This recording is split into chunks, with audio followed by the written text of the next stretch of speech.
Hallelujah. Thank you, Father. Worship you, Daddy. We give you glory. We give you praise. इस समय के लिए बहुत धन्यवाद करते प्रभु जी, तेरे हर महान उपस्थिति के लिए धन्यवाद। इज़राइल के स्तुति आराधना के बीच में आप रहते हो प्रभु, आपके पवित्र आत्मा के द्वारा आपने स्तुति आराधना में हम सबको चलाया पिता, इसके लिए बहुत बहुत धन्यवाद। थैंक यू फादर, धन्यवाद पिता, थैंक यू डैडी। और प्रभु जी स्तुति आराधना में हर एक को आपने छुटकारा दिया प्रभु जी, हर एक बंधन खुल गए हैं पिता, ऐसा हम विश्वास करते हैं। हर एक बीमारी निकल गई है प्रभु, ऐसा हम विश्वास करते हैं। अभी हम प्रभु भोजन में भाग ले रहे पिता, हम सब प्रभु जी पूरा विश्वास से इस प्रभु भोजन में भाग लें प्रभु, ये स्मरण करते हुए कि आपका लहू हम सब के लिए बहाया गया है प्रभु, और आपका जो शरीर है हम सब के लिए तोड़ा गया है पिता। इसे स्मरण करके, इसे याद करके हम में से हर एक व्यक्ति प्रभु जी तेरे लहू में और तेरे शरीर में हम भाग लेंगे पिता। धन्यवाद, थैंक यू फादर।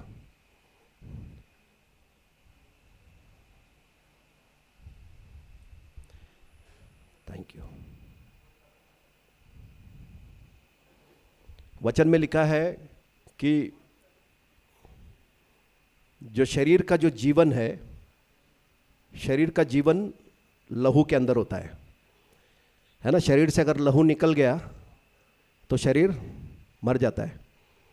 तो यीशु मसीह ने अपना लहू हमारे लिए बहाया है ना, मतलब उसका शरीर से लहू उसने बहाया, और उस लहू के बहने से उसने अपने को, अपना जो जीवन है उसने हमारे लिए दे दिया है ना, त्याग दिया उसने। और जब हम अभी बिना, बाइबल कहता है, वचन कहता है कि बिना लहू बहाए पापों की क्षमा नहीं होती है ना। हमको पापों से क्षमा करने के लिए एक ऐसे लहू की जरूरत थी जिसमें पाप नहीं है, और ऐसा लहू किसी मनुष्य का है ही नहीं है ना। सभी लोग पाप में जन्म लिए हैं, लेकिन एक ही ऐसा आया जिसके लहू में पाप नहीं था, वो प्रभु यीशु मसीह है ना। प्रभु यीशु मसीह का जन्म कैसे हुआ? पवित्र आत्मा मरियम जब कुमारी थी उसके ऊपर आया और वो गर्भवती हुई। तो यीशु मसीह का जो लहू है वो पवित्र है, उसके अंदर पाप नहीं है।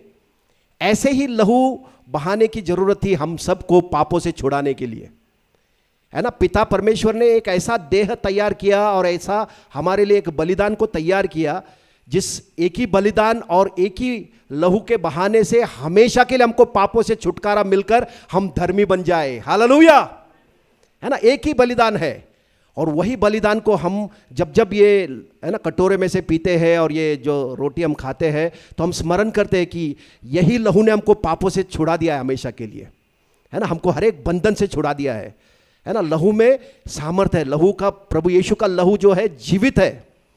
तो विश्वास करके हम सब उसमें भाग लेंगे। यदि आप में से किसी को भी बीमारी है या कोई समस्या है या कोई तकलीफ है, कोई बंधन है, कोई भी तरह का तकलीफ है, तो आज आप विश्वास से उस लहू में भाग लीजिए है ना। समझ में आ रहा है क्या? विश्वास से जब हम लहू में भाग लेंगे, विश्वास से जब उसके रोटी में हम भाग लेंगे, हमको छुटकारा ऑलरेडी उसने दे दिया है। हालेलुया है ना। वो हमको लाभ मिलेगा क्योंकि उसने ऑलरेडी क्रूस पर हमारे लिए दे दिया है।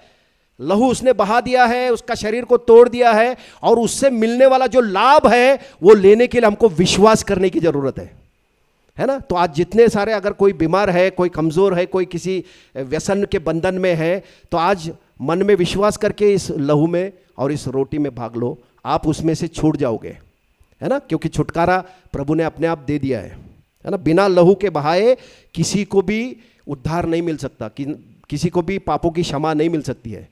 इसलिए प्रभु यीशु मसीह ने हम सब के लिए है ना अपना लहू को बहाया, अपना शरीर को उसने तोड़ा, और उसके कोड़े खाने से हमको चंगाई मिली है। तो क्यों ना हम सब है ना विश्वास से मेरे पीछे बोलेंगे, प्रभु यीशु, मैं विश्वास करता हूं कि तेरा ये लहू तूने मेरे लिए बहाया। इस लहू ने मेरे सारे पापों से मुझे शुद्ध किया, सारे बंधन से मुझे आजाद किया। मैं विश्वास करता हूं प्रभु यीशु, तेरे लहू ने मुझे शुद्ध करके धर्मी बनाया है, हमेशा के लिए पाप से छुड़ा दिया है, हमेशा के लिए बीमारी से छुड़ा दिया है। मैं विश्वास करता हूं और तेरे लहू के लिए धन्यवाद करता हूं, तेरे शरीर के लिए भी धन्यवाद करता हूं जो मेरे लिए तूने तोड़ा, और इस शरीर में मैं भाग लेता हूं प्रभु। तेरे कोड़े खाने से मुझे चंगाई मिली है, ये स्मरण करके मैं तेरे शरीर में भाग लेता हूं, यीशु के नाम से, आमेन। हम सब मिलकर लेंगे।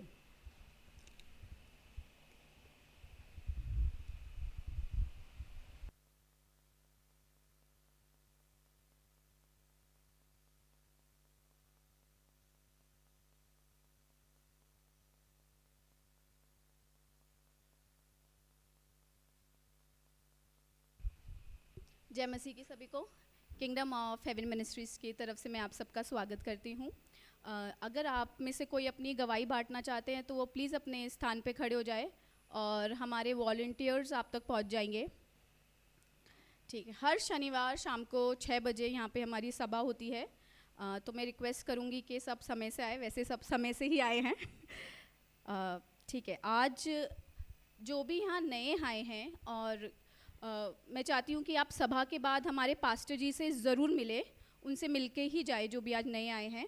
Kingdom of haven ministries YouTube, Instagram और फेसबुक पे है, आप वहाँ से हमसे जुड़ सकते हैं। और हमारा एक यूट्यूब चैनल भी है, तो जहाँ पे कई वीडियोज़ हैं, उन वीडियोज़ में आप उन वीडियोज़ को देख सकते हैं और परमेश्वर के वचन में और बढ़ सकते हैं। और जो लोग हमारे साथ ऑनलाइन जुड़े हैं उनको सारी डिटेल्स उनके स्क्रीन पर मिल जाएगी। किंगडम ऑफ हेवन मिनिस्ट्रीज़ की एक ब्रांच है जो कि है किंगडम बाइबल स्कूल। ये स्कूल बच्चों के लिए है और इस स्कूल की जो सभाएं हैं वो हर हफ्ते ऑनलाइन चलती है जूम पर। और इसी के साथ साथ अभी इसकी सभाएं यहीं पर फर्स्ट फ्लोर पे चलती है। तो जिस समय हमारी यहाँ पे ये सभा चल रही है उसी समय हमारी बच्चों के लिए भी ये सभा चल रही है। तो मैं आप सबसे रिक्वेस्ट करूँगी कि आप अपने बच्चों को उस सभा के लिए ज़रूर भेजें। और जो हमारे ऑनलाइन व्यूअर्स हैं और जो अपने बच्चों को किंगडम बाइबल स्कूल में एनरोल कराना चाहते हैं, आपके स्क्रीन पे आपको एक QR कोड दिखेगा, आप उसको स्कैन करके अपने बच्चों को एनरोल करा सकते हैं। किंगडम बाइबल स्कूल के वीडियोस भी आपको यूट्यूब और इंस्टाग्राम पे मिल जाएंगे। और इसी के साथ साथ हमने अभी सेल मीटिंग्स भी शुरू करी है। तो अगर आप में से कोई भी अपने घर पे सेल मीटिंग कराना चाहता है तो आप सभा के बाद हमारी टीम से मिले, वो आपको इसके बारे में और भी इन्फॉर्मेशन देंगी। और एक इम्पॉर्टेंट अनाउंसमेंट कि हमारी क्रिसमस की सभा 24 दिसंबर को यहाँ पे 6 बजे होगी।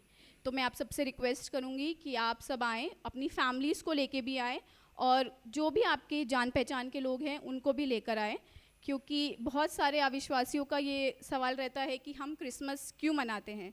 तो जब वो इस सभा में आएंगे मुझे पूरा विश्वास है कि पवित्र आत्मा उनसे बात करेगा और उनको अपने इस सवाल का उत्तर ज़रूर मिलेगा। तो अब हम ये सभा शुरू करते हैं।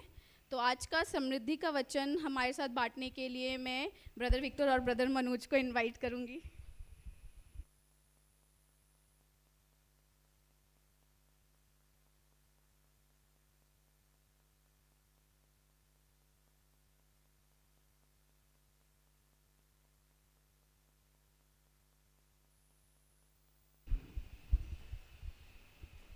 Thank you, Jesus. Hallelujah.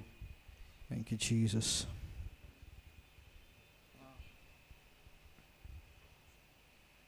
So we'll go to the book of Genesis, उत्पत्ति की किताब में हम जाएंगे, chapter 13. अध्याय 13।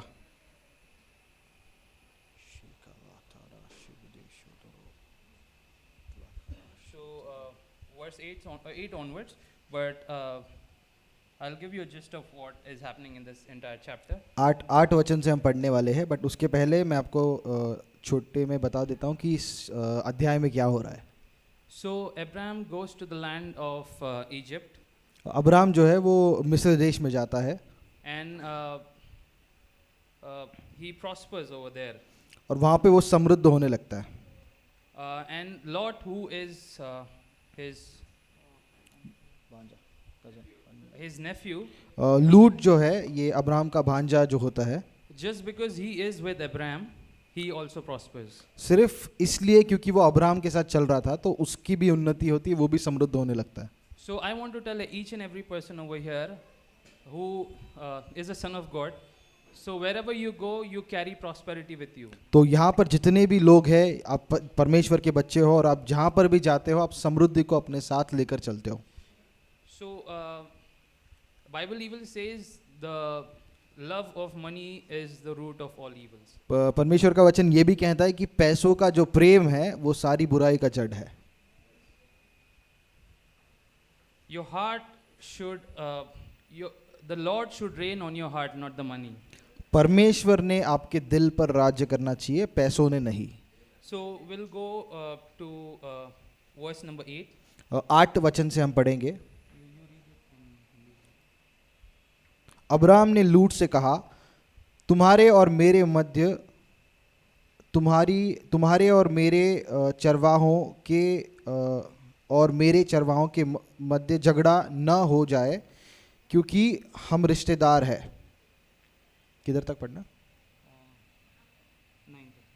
देखो सारा देश तुम्हारे सामने है, तुम मुझसे अलग जाओ।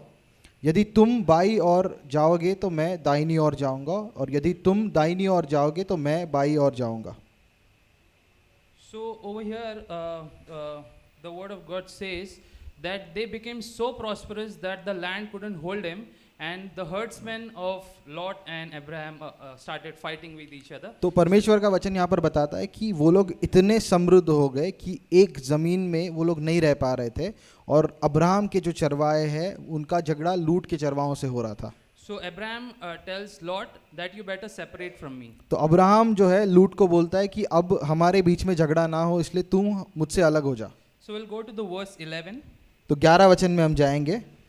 सो लूत अपने लिए यरदन की सारी तराई को चुन के पूर्व की ओर चला, और वे एक दूसरे से अलग हो गए। So over here, Lot chooses the best of the best place. So for example, I am Abraham. I am telling Lot that take whatever land you see, I'll give it to you.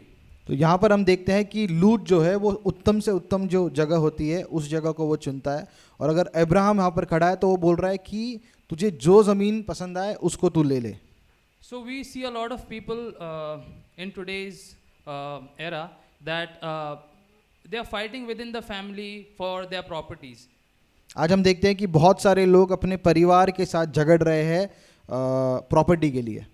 But when you don't keep your mind on what you'll get from your family, and you keep your mind on what you're going to get from God, that is more than what you could ever imagine. जब आप अपने परिवार से आपको क्या जायदाद मिलेगा उस पर ध्यान न रखते हुए परमेश्वर से आपको क्या मिला है उस पर आप ध्यान रखोगे, तो परमेश्वर की समृद्धि आपके सोच से भी ज़्यादा आपको मिलेगी। So as uncle took the sermon the other day, and he explained why you shouldn't trust a human but God alone. जैसे अंकल ने उस दिन वचन बांटा था और वो कह रहे थे कि क्यों आपने इंसान पर, मनुष्य पर भरोसा नहीं करना चाहिए लेकिन परमेश्वर पर भरोसा करना चाहिए। You shouldn't even trust yourself, to be very honest. आपने अपने आप पर भी भरोसा नहीं करना चाहिए। So a lot of people, what they do is, I want a bigger house, I'll take loan, I know that my salary is so and so much and I'll pay it off. तो बहुत सारे लोग ऐसा सोचते हैं कि मुझे एक बड़ा घर चाहिए तो मेरी तनख्वाह इतनी है तो इसमें मैं एक लोन लेकर एक नया घर ले सकता हूँ। You cannot trust yourself. You'll fail yourself one day or the other. But when you put your trust in God, you won't imagine from where to where He'll take you. आमीन। इस तरह से आप अपने आप पर भरोसा नहीं कर सकते हो, लेकिन जब आप अपने पूरे भरोसे को परमेश्वर पर डालते हो तो वो आपको ऐसी जगह पर लेकर जाएगा जहाँ पर आपने कभी सोचा नहीं था। So we'll go to the verse 14 and we'll see what the Lord does. जब लूत अब्राहम से अलग हो गया तब उसके पश्चात यहोवा ने अब्राहम से कहा, आंख उठाकर जिस स्थान पर तू है वहां से उत्तर दक्षिण पूर्व पश्चिम चारों ओर दृष्टि कर, क्योंकि So over here it says, when Lot separated from when Abraham separated from Lot, that is when the God showed himself, and he told, a lot of times what happens is Abraham would have thought, Arey, this guy took the best of the best land. you know, Yeah. what the God gave me. यहाँ पर हम देखते हैं कि जब Abraham लूत से अलग होता है तब आकर परमेश्वर उससे बात करता है। और ऐसा हो सकता था कि अगर वो उसके साथ ही बना रहे तो वो सोचता कि अरे लूत ने मुझसे बेहतर ज़मीन लिया है। Over here, the God says when He separate. So when a lot of people, even if you see the story of Abraham, he was a rich person. He was a rich man with his family itself. But Lord told him, "Get out of there." तो अगर आप Abraham की भी कहानी देखते हो तो वहाँ पर वो एक अमीर इंसान था, एक अमीर परिवार के साथ वो था, लेकिन परमेश्वर उसको बोलता अपने परिवार को छोड़ और उससे निकल। Because God didn't want him to be rich and be stable over there itself. God wanted to make a big nation through him. क्योंकि परमेश्वर नहीं चाहता था कि अब्राहम उसी जगह पर रहकर उनके साथ रहे, परमेश्वर उसको निकाल कर एक बड़े राष्ट्र को उसके द्वारा बनाना चाहता So था। here God says to Abraham, "Look on your east, west, south, and north. The land which you see, I give it to you." यहाँ पर परमेश्वर अब्राहम को जब वो अलग हो जाता है, अब्राहम को बोलता है कि तू हर एक दिशा में देख, उत्तर पूरब पश्चिम दक्षिण में देख, और जहाँ तक तेरी नज़र जा रही है उस ज़मीन को मैं तुझे दे रहा हूँ। So we'll go to the chapter 14 now. तो अगले अध्याय में हम जाएंगे, 14 में। So what a lot of people would think is that Lord took the best land from me. Why would I go and help him now? तो अब बहुत बार ऐसा होगा कि अगर आपसे कोई बेहतर जो चीज़ है वो कोई ले लेता है तो आप मन में सोचोगे अरे मुझसे जो बेस्ट चीज़ थी उसने ले ली, मुझे छोटी वाली चीज़ मिली, तो मैं क्यों उसकी मदद करूं। But over here, if you go to chapter 14, verse 2, it says, Uncle, कि उन्होंने सदोम के राजा बेरा और गमोरा के राजा बिरशा, वही ना, 14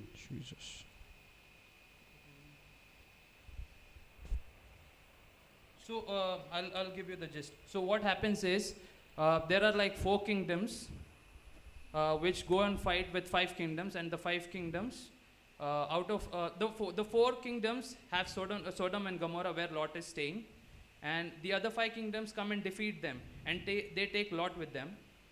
तो क्या होता है कि जो 4 राज्य होते हैं या 4 देश आप बोल सकते हो, उनका युद्ध 5 अलग अलग देशों से होता है, और इनमें जो 5 देश होते हैं वो इन चारों देशों को हरा देते हैं, और उसके साथ लूट जो होता है, जो अब्राहम का भांजा होता है, उसको भी वो लोग बंदी बनाकर उसकी सारी चीज़ों को लेकर चले जाते हैं।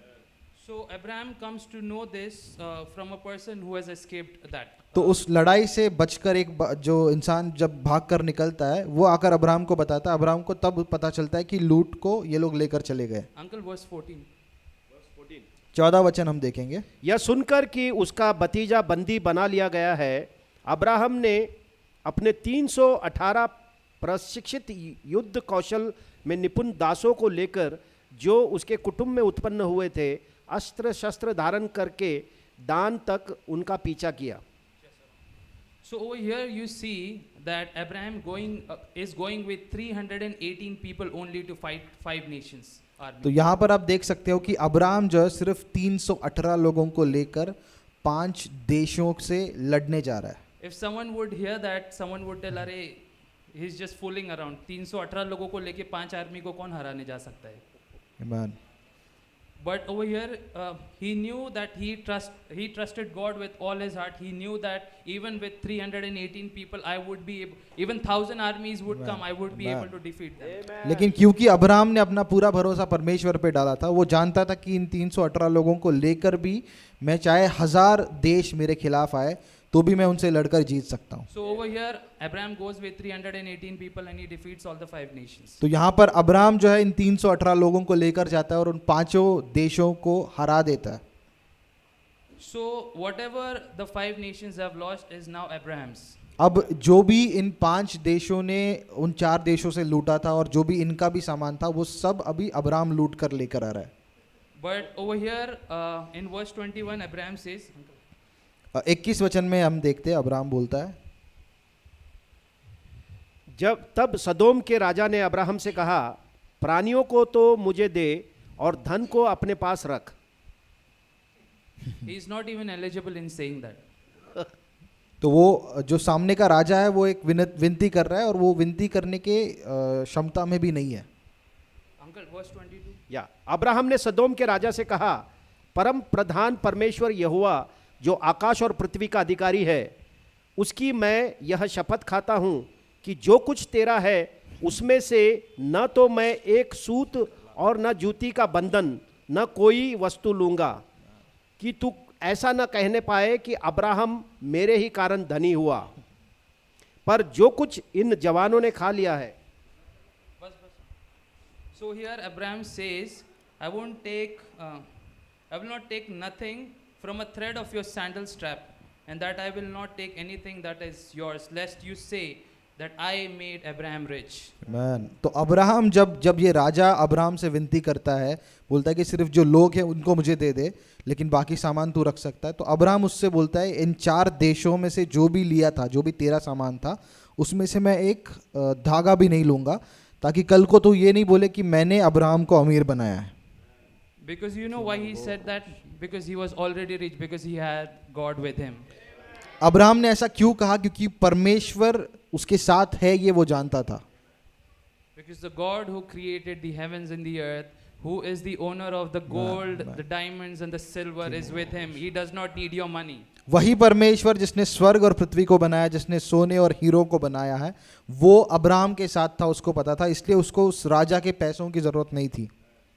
So the same God which was with Abraham is now with us. तो वही परमेश्वर जो अब्राहम के साथ था, वो अब हमारे साथ है। If you go in verse 18, there's a man of God whom Abraham meets, and he gives him all the tithes. अगर आप 14 वचन में 18 वचन में अगर देखोगे तो एक परमेश्वर का जन वहां पर आता है, मिल्कीसिदक, जिसको अब्राहम एक दशवांश देता है। So over here, Abraham was already rich. A lot of people would say, अरे मैं बहुत पहले से ही बहुत धनी हूँ, मैं क्यों प्रभु को दूँ, प्रभु के पास तो इतना सब है. But still, he goes and gives to the man of God. So that man of God is now the church. So when you put your trust in God and you give it with faith that God, I know this money does not rain on my heart, but you alone, Lord. Amen. जिस तरह से Abraham ने उस परमेश्वर के priest को, दास को एक दशवांश दिया था, उसी तरह से आज हम परमेश्वर के कलीसिया में अपना दशवांश देते हैं, और ये देने के समय हम ये बता रहे हैं कि परमेश्वर जो भी मेरे पास है वो तेरा है।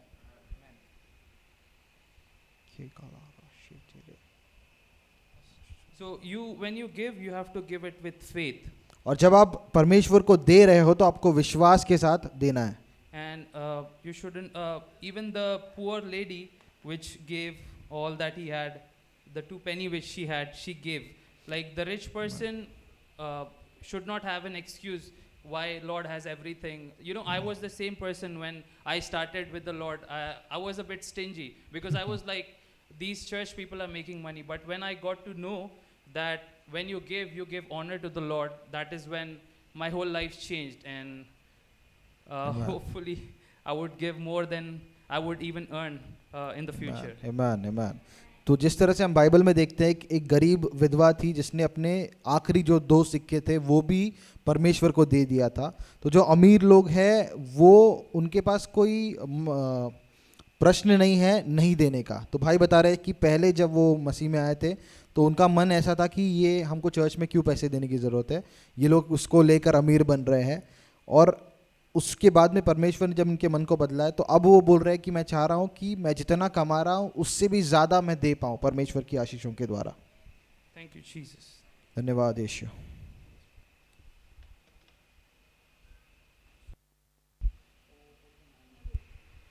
सो ऑफरिंग बॉक्स यहाँ पर हमने रखा है, तो जैसे आप लोग चाहे आप लोग उठकर दान रफर अपना उसमें डाल सकते हो। जो लोग ऑनलाइन हमको देख रहे हैं, आपके स्क्रीन पर QR दिखाया जाएगा, तो उसको इस्तेमाल करके आप दान दशवांश जो है वो परमेश्वर के राज्य में ला सकते हो। Thank you.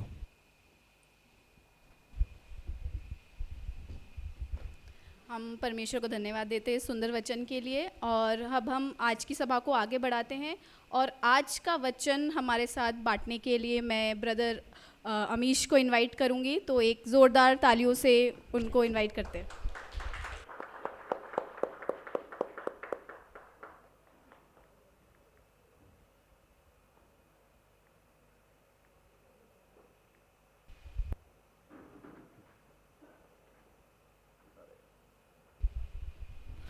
Praise the Lord.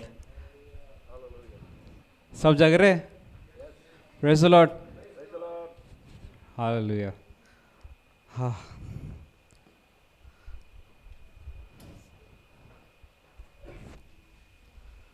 आज सच में बहुत प्रभु का उपस्थिति महसूस किया मैंने वर्शिप के टाइम पे। मतलब ऐसा लगा कि नहीं कि बैठे बैठे ऐसे पवित्र आत्मा मिनिस्टर कर रहा है ना।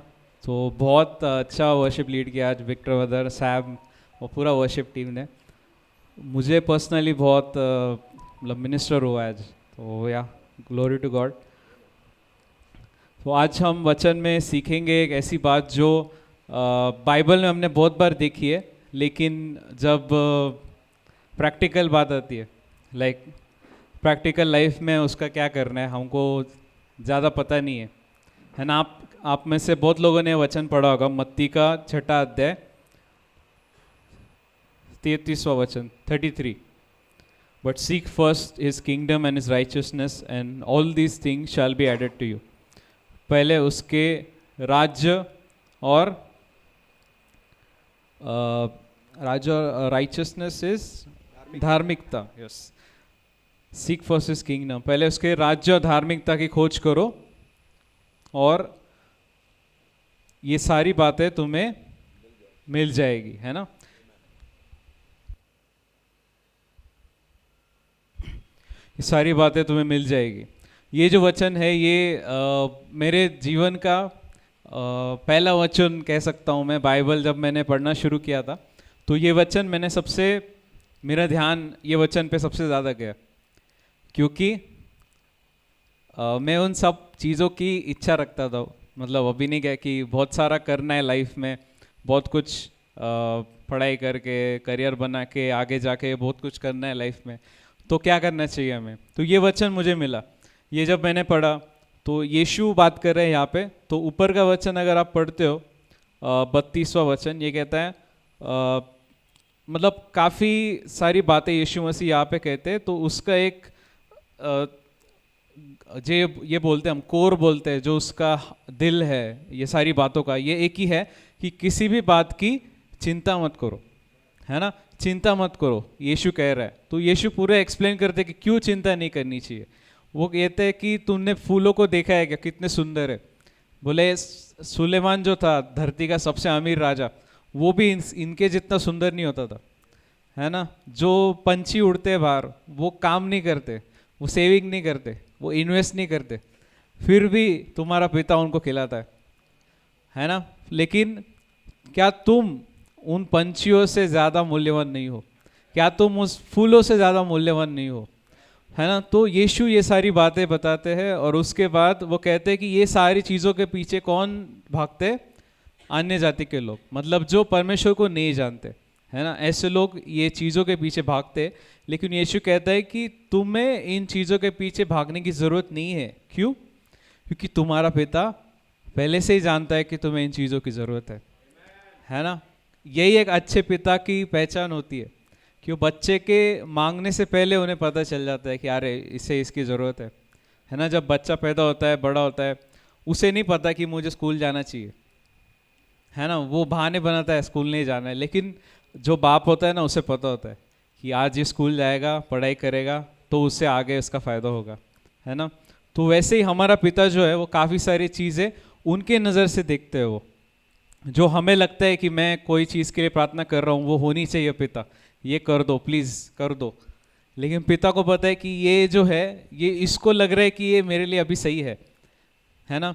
लेकिन परमेश्वर हमारे लिए उससे भी बड़ा सोच रहे कुछ, है ना। तो ऐसे समय पे अगर परमेश्वर प्रार्थना नहीं सुनते, है ना, अगर नहीं सुनते, तो हमें क्या करना चाहिए?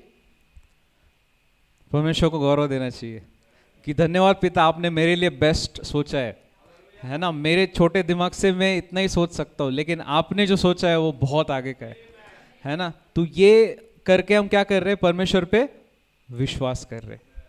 ये बात होती है विश्वास, कि जो हो रहा है ना उस पर मैं विश्वास नहीं कर रहा हूँ। जो मेरे इच्छा से होना चाहिए वो नहीं हो रहा है, ठीक है, लेकिन जो परमेश्वर करेंगे ना मेरे लिए, वो मेरे लिए बेस्ट होगा, है ना।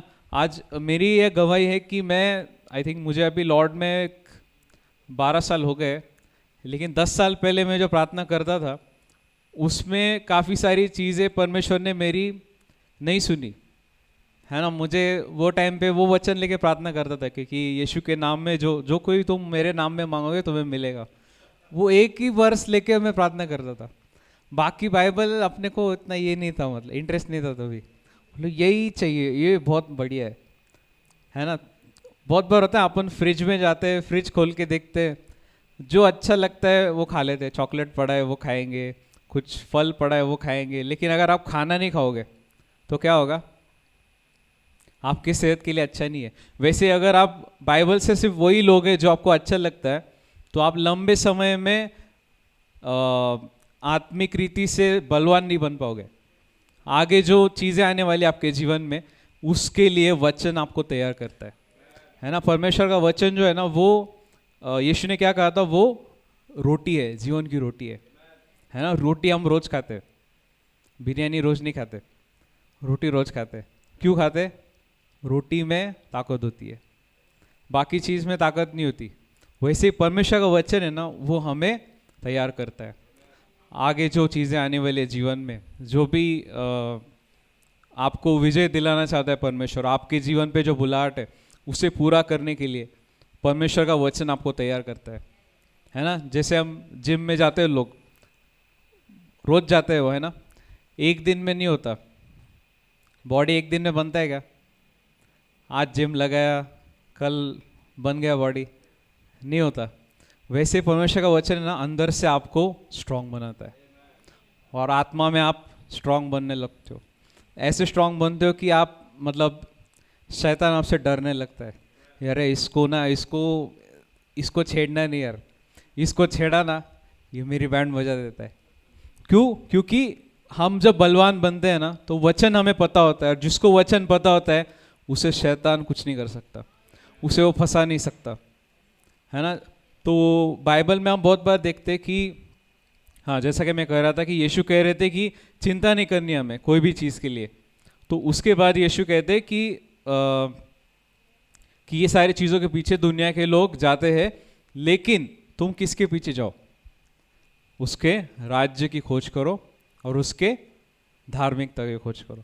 ये वचन मैं पहले पढ़ता था बहुत, तो हमें दूसरी वो चीज़ें चाहिए थी, तो राज्य की खोज चालू की मैंने, वचन पढ़ा, बहुत कुछ पढ़ा।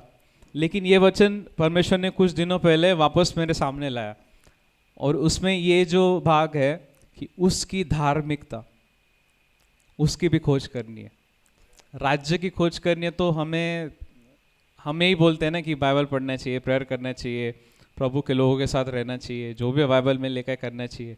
लेकिन धार्मिकता की खोज मतलब क्या है, क्या करना है, ये प्रभु दिखा रहा था मुझे कि क्या है ये। क्योंकि ये अगर हम समझ गए ना, तो हम, जैसे विक्टर ब्रदर शेयर कर रहे थे अब्राहम के बारे में, अब्राहम बाइबल का पहला व्यक्ति है जिसके बारे में कहा गया है कि उसने परमेश्वर पे विश्वास किया और परमेश्वर ने उसे धर्मी ठहराया, है ना। उसके ऊपर आशीष इसलिए नहीं आया कि वो परमेश्वर का फेवरेट था, उसके ऊपर आशीष इसलिए आया क्योंकि परमेश्वर ने उसे धर्मी ठहराया, है ना। और आज वही धर्मी हम लोगों को ठहराया परमेश्वर ने, कुछ किए बिना। कुछ आपने किसी दूर नहीं क्या जगह पे जाके कुछ किया नहीं आपने, है ना, बकरा नहीं काटा, नारियल नहीं फोड़ा, कुछ नहीं करा है। आपने क्या किया? यहीं पे परमेश्वर पे विश्वास किया कि यीशु तेरे कोड़े खाने से मैं चंगा हो गया हूँ, तेरी मृत्यु के द्वारा मेरा उद्धार हुआ है। ये विश्वास करके हम धर्मी ठहर चुके हैं।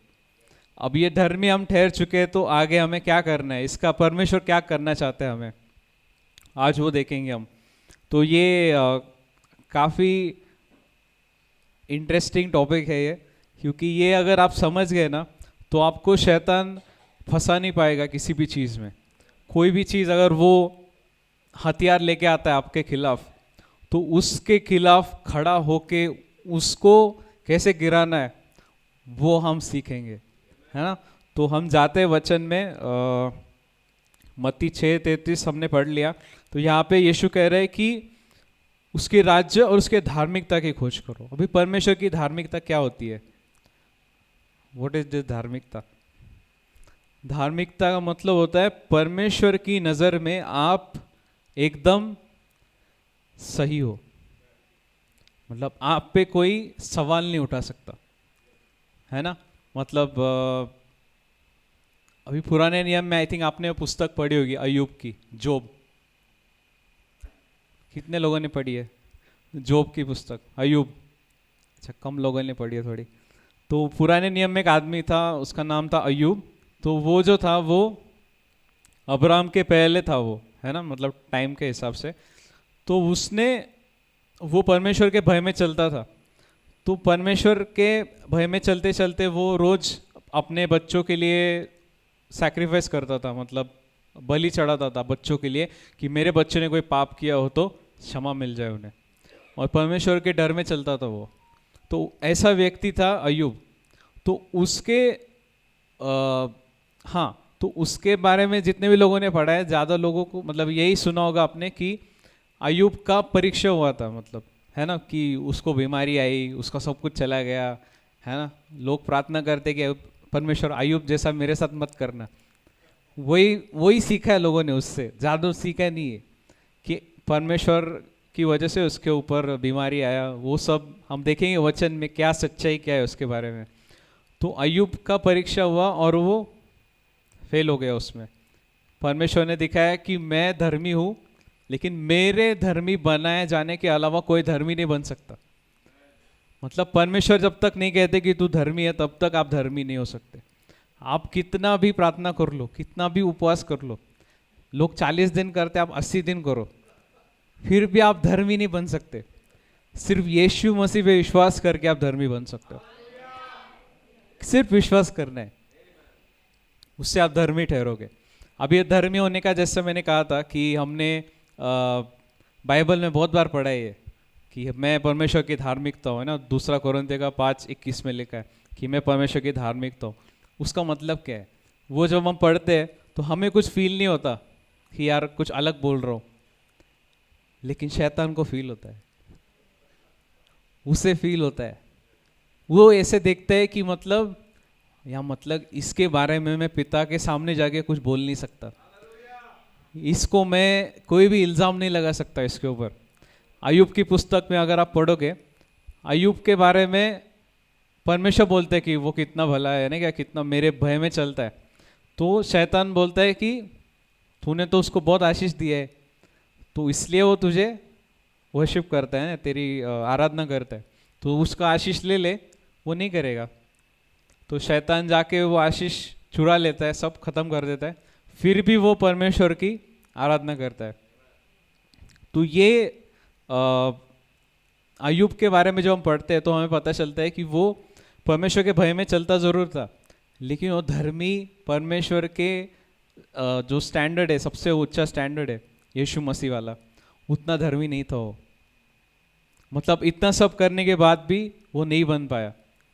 लेकिन हम जब मसीह में आते हैं, है ना, तो क्या होता है कि हम मसीह के ऊपर विश्वास करते हैं कि यीशु मसीह आपने जो कार्य किया है ना, उसके द्वारा मुझे वो अधिकार मिल गया है कि मैं पिता के सामने जाके खड़ा हो सकता हूँ।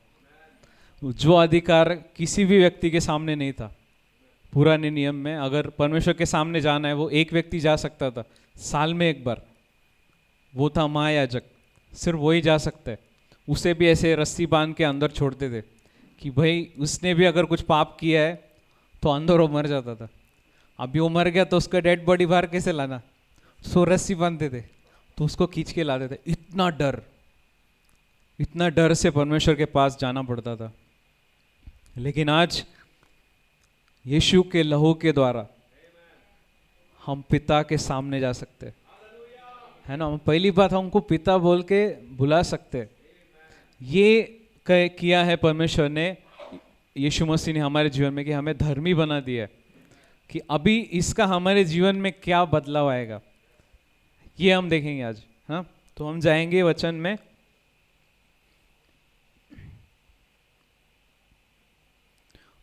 दूसरा कोरिन्थियों 5वां अध्याय 21वां वचन।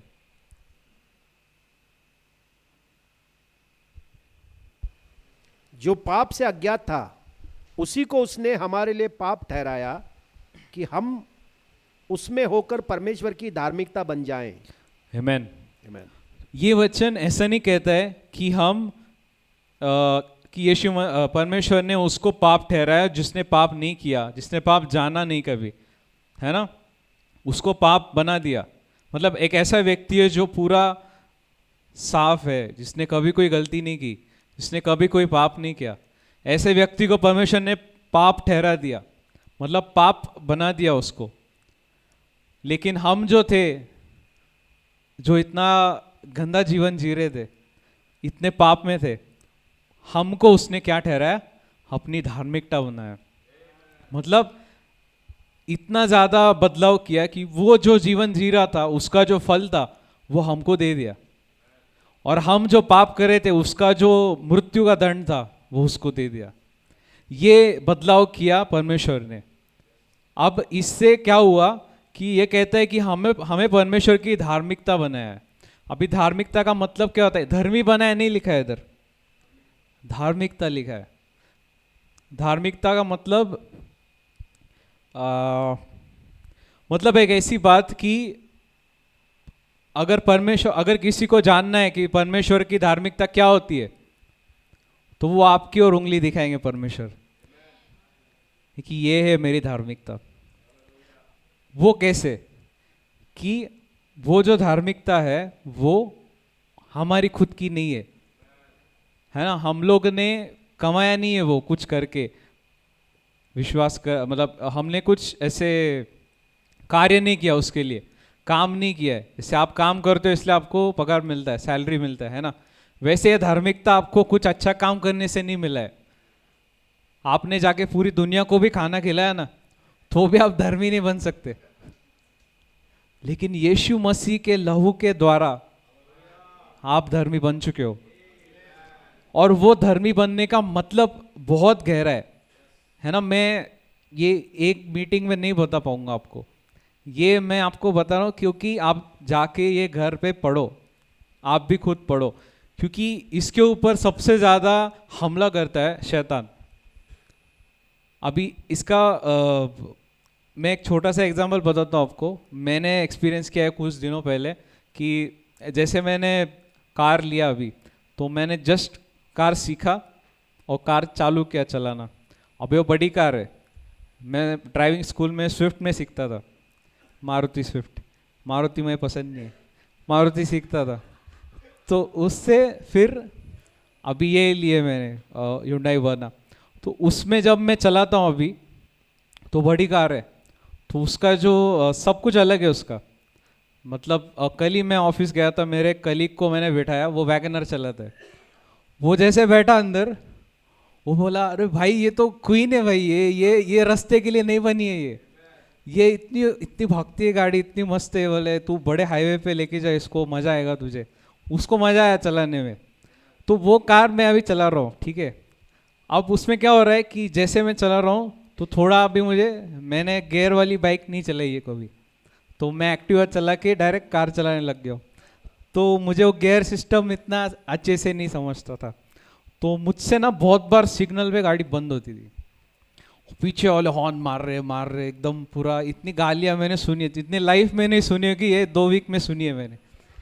इतना मतलब बहुत ज़्यादा हुआ है मेरे साथ, और मैं बहुत फ्रस्ट्रेट होता था अंदर, यार कि ऐसे कैसे हो रहा है।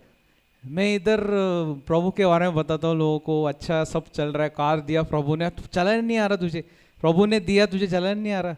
मतलब ऐसा मेरा नहीं कि अंदर से आवाज़ आ रही है, तो क्या है मतलब, व्हाट इज दिस। तो बहुत सारी चीज़ें हो रही थी।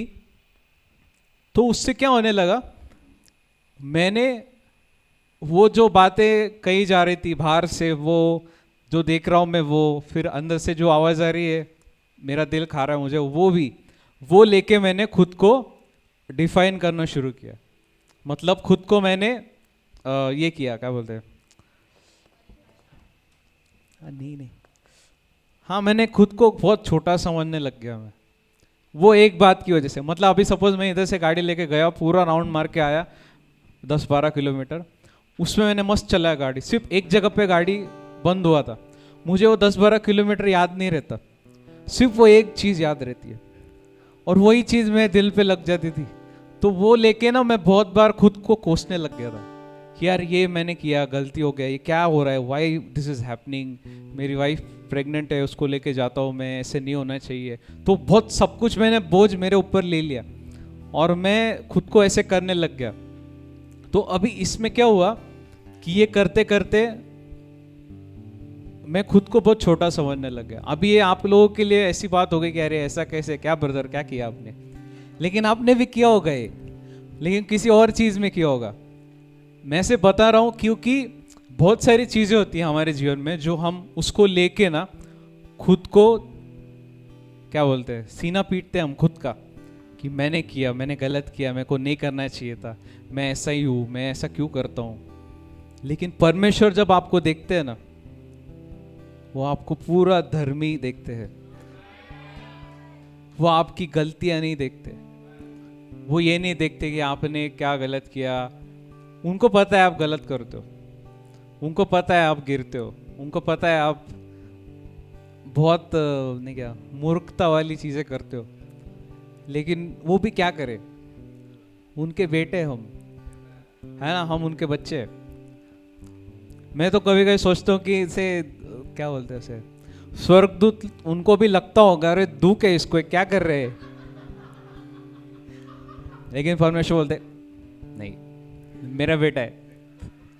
सिर्फ हेरोद को मारा था, सिर्फ वो गया, मर गया वो बाकी हमें कुछ नहीं, मतलब हम इतने प्यारे हैं ना परमेश्वर की नज़र में, आप कल्पना भी नहीं कर सकते। और यही चीज़ जो होती है, ये धार्मिकता, कि परमेश्वर ने आपको धर्मी बना दिया है। लाइक अभी अमेरिका का कोई प्रेसिडेंट है, उनका अगर बेटा है, उनको उनसे मिलना है ना। अगर आपको मिलना है प्रेसिडेंट से तो आपको बहुत सारे फॉर्मेलिटी करनी पड़ती है, एक्सेस चाहिए, फिर आते जाते टाइम आपको चेक करेंगे पूरा, बॉम्ब बिम गन तो नहीं लेके जा रहे अंदर, फिर आगे चल के आईडी कार्ड सब देखेंगे आपका, फिर उनके पास टाइम होगा तो मिलेंगे, है ना। लेकिन जब उनके बेटे को मिलना होता है, सब सिक्योरिटी साइड में, वो सीधा अंदर जाता है। वो स्थान हमको दिया है परमेश्वर ने कि हमें किसी के द्वारा जाने की जरूरत नहीं है। आपको पास्टर को आके भी बोलने की जरूरत नहीं है, पास्टर माझ्यासाठी प्रार्थना करा। वो आप ऐसा बोल रहे हो कि परमेश्वर मेरी नहीं सुन रहा है, मेरा बाप मेरी नहीं सुन रहा है, आप मेरे बाप से बात करो। ये क्या है मतलब। तो ये स्थान पे ना, मतलब ये क्यों होता है, क्योंकि हम हमारे दिमाग में खुद को दूर समझते परमेश्वर से कि मैं बहुत दूर हो चुका हूं, लेकिन वो बहुत बड़ा झूठ है। वो झूठ शैतान ने डाला है। जब आदम और हवा, बाइबल में हम उत्पत्ति की पुस्तक में पढ़ते हैं, जब वो फल खाने को जाते हैं, मतलब उससे पहले वो जब शैतान बात करता है हवा से, वो कहते हैं कि सच में परमेश्वर ने कहा था कि तुम लोग मर जाओगे यही खाने से। नहीं, बोले ऐसा नहीं होगा, तुम परमेश्वर से मतलब नहीं क्या अच्छे बन जाओगे, इसलिए परमेश्वर ने बोला नहीं खाने का। उसने क्या किया, दरार डाली दोनों में, परमेश्वर में और उसमें। यही काम वो आज भी कर रहा है। आपके मन में ना वो ऐसी चीजें डालता है कि ना तूने देख ये किया, अब परमेश्वर तुझसे प्यार नहीं करते, तू बहुत दूर हो गई परमेश्वर से, अब परमेश्वर नहीं सुनते, देख ये नहीं हुआ ना, देख बाइबल नहीं पढ़ा, प्रार्थना नहीं किया, इसलिए हो रहा है ये सब। छोड़ दे ये सब, वैसे भी क्या होने वाला तेरा, मेहनत करो, सब खुद करो। वो ना खुद पे लेके आता है, फिर वो खुद पे जो बोझा डालता है ना, वो बोझे के नीचे दबा के मारना चाहता है आपको। लेकिन जब हम यीशु के साथ भी ऐसा हुआ था, उससे बहुत कुछ सीखने को मिलता है हमें कि यीशु ने ये सिचुएशन कैसे हैंडल किया। कि जब हम जाएंगे उधर वचन में, मत्ती का 3 अध्याय, मैथ्यू 3 वर्स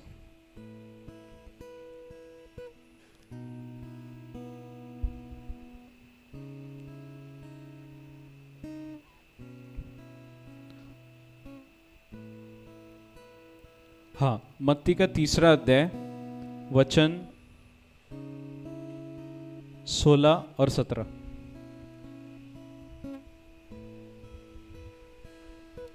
और यीशु बपतिस्मा लेकर तुरंत पानी में से ऊपर आया और उसके लिए आकाश खुल गया और उसने परमेश्वर की आत्मा को कबूतर के समान उतरते और अपने ऊपर आते देखा।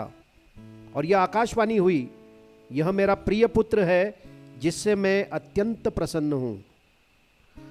वाह, ये क्या हुआ है? अब आप सोचो, यीशु मसीह, अभी हम क्रिसमस मनाने वाले, यीशु मसीह आया है ना, बच्चे के रूप में आया। वो ज़्यादा ऐसे डायरेक्ट बड़ा बन के नहीं आया, बच्चे के समान आया। मुझे है ना ऐसे यीशु मसीह के फोटोज़ अच्छे नहीं लगते, हो नहीं क्या, बच्चा होता है, बच्चे के ऊपर ऐसा गोल होता है, वो जैसा कि वो भगवान है ऐसे दिखाते। वो क्या कर रहा है ना, वो हमें, यीशु हमारे जैसे शरीर में आया, ये इस सत्य से हमें दूर लेके जा रहा है वो वैसे फोटो। क्योंकि यीशु जब आया ना, वो हमारे जैसा ही आया।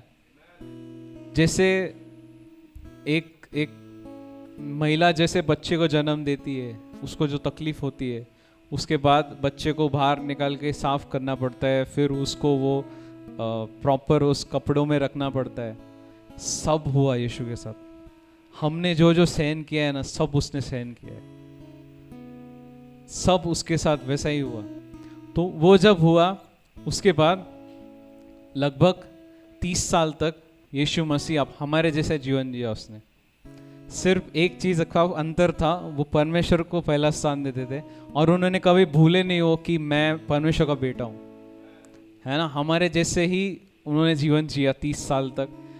30 साल में जब उनका बपतिस्मा होता है, तो वो ये बता रहे पिता को कि पिता मैं अभी तैयार हूँ, मैं अभी तैयार हूँ। जब बपतिस्मा लेने जाते हैं हम, तो हम इसलिए नहीं जाते कि हमारा धर्म बदलना है हमें, हम इसलिए जाते हैं कि दुनिया को बताना है कि ये मेरा परमेश्वर है, मैं उसके पास जा रहा हूँ, है ना, मेरा जीवन उसके लिए समर्पित कर रहा हूँ मैं अभी, है ना। तो ये जब होता है, यीशु मसीह बपतिस्मा लेके पानी से वो ऊपर आते हैं, वहाँ पे लिखा है तब उसके लिए आसमान खुल गया, उसके लिए आसमान खुल गया।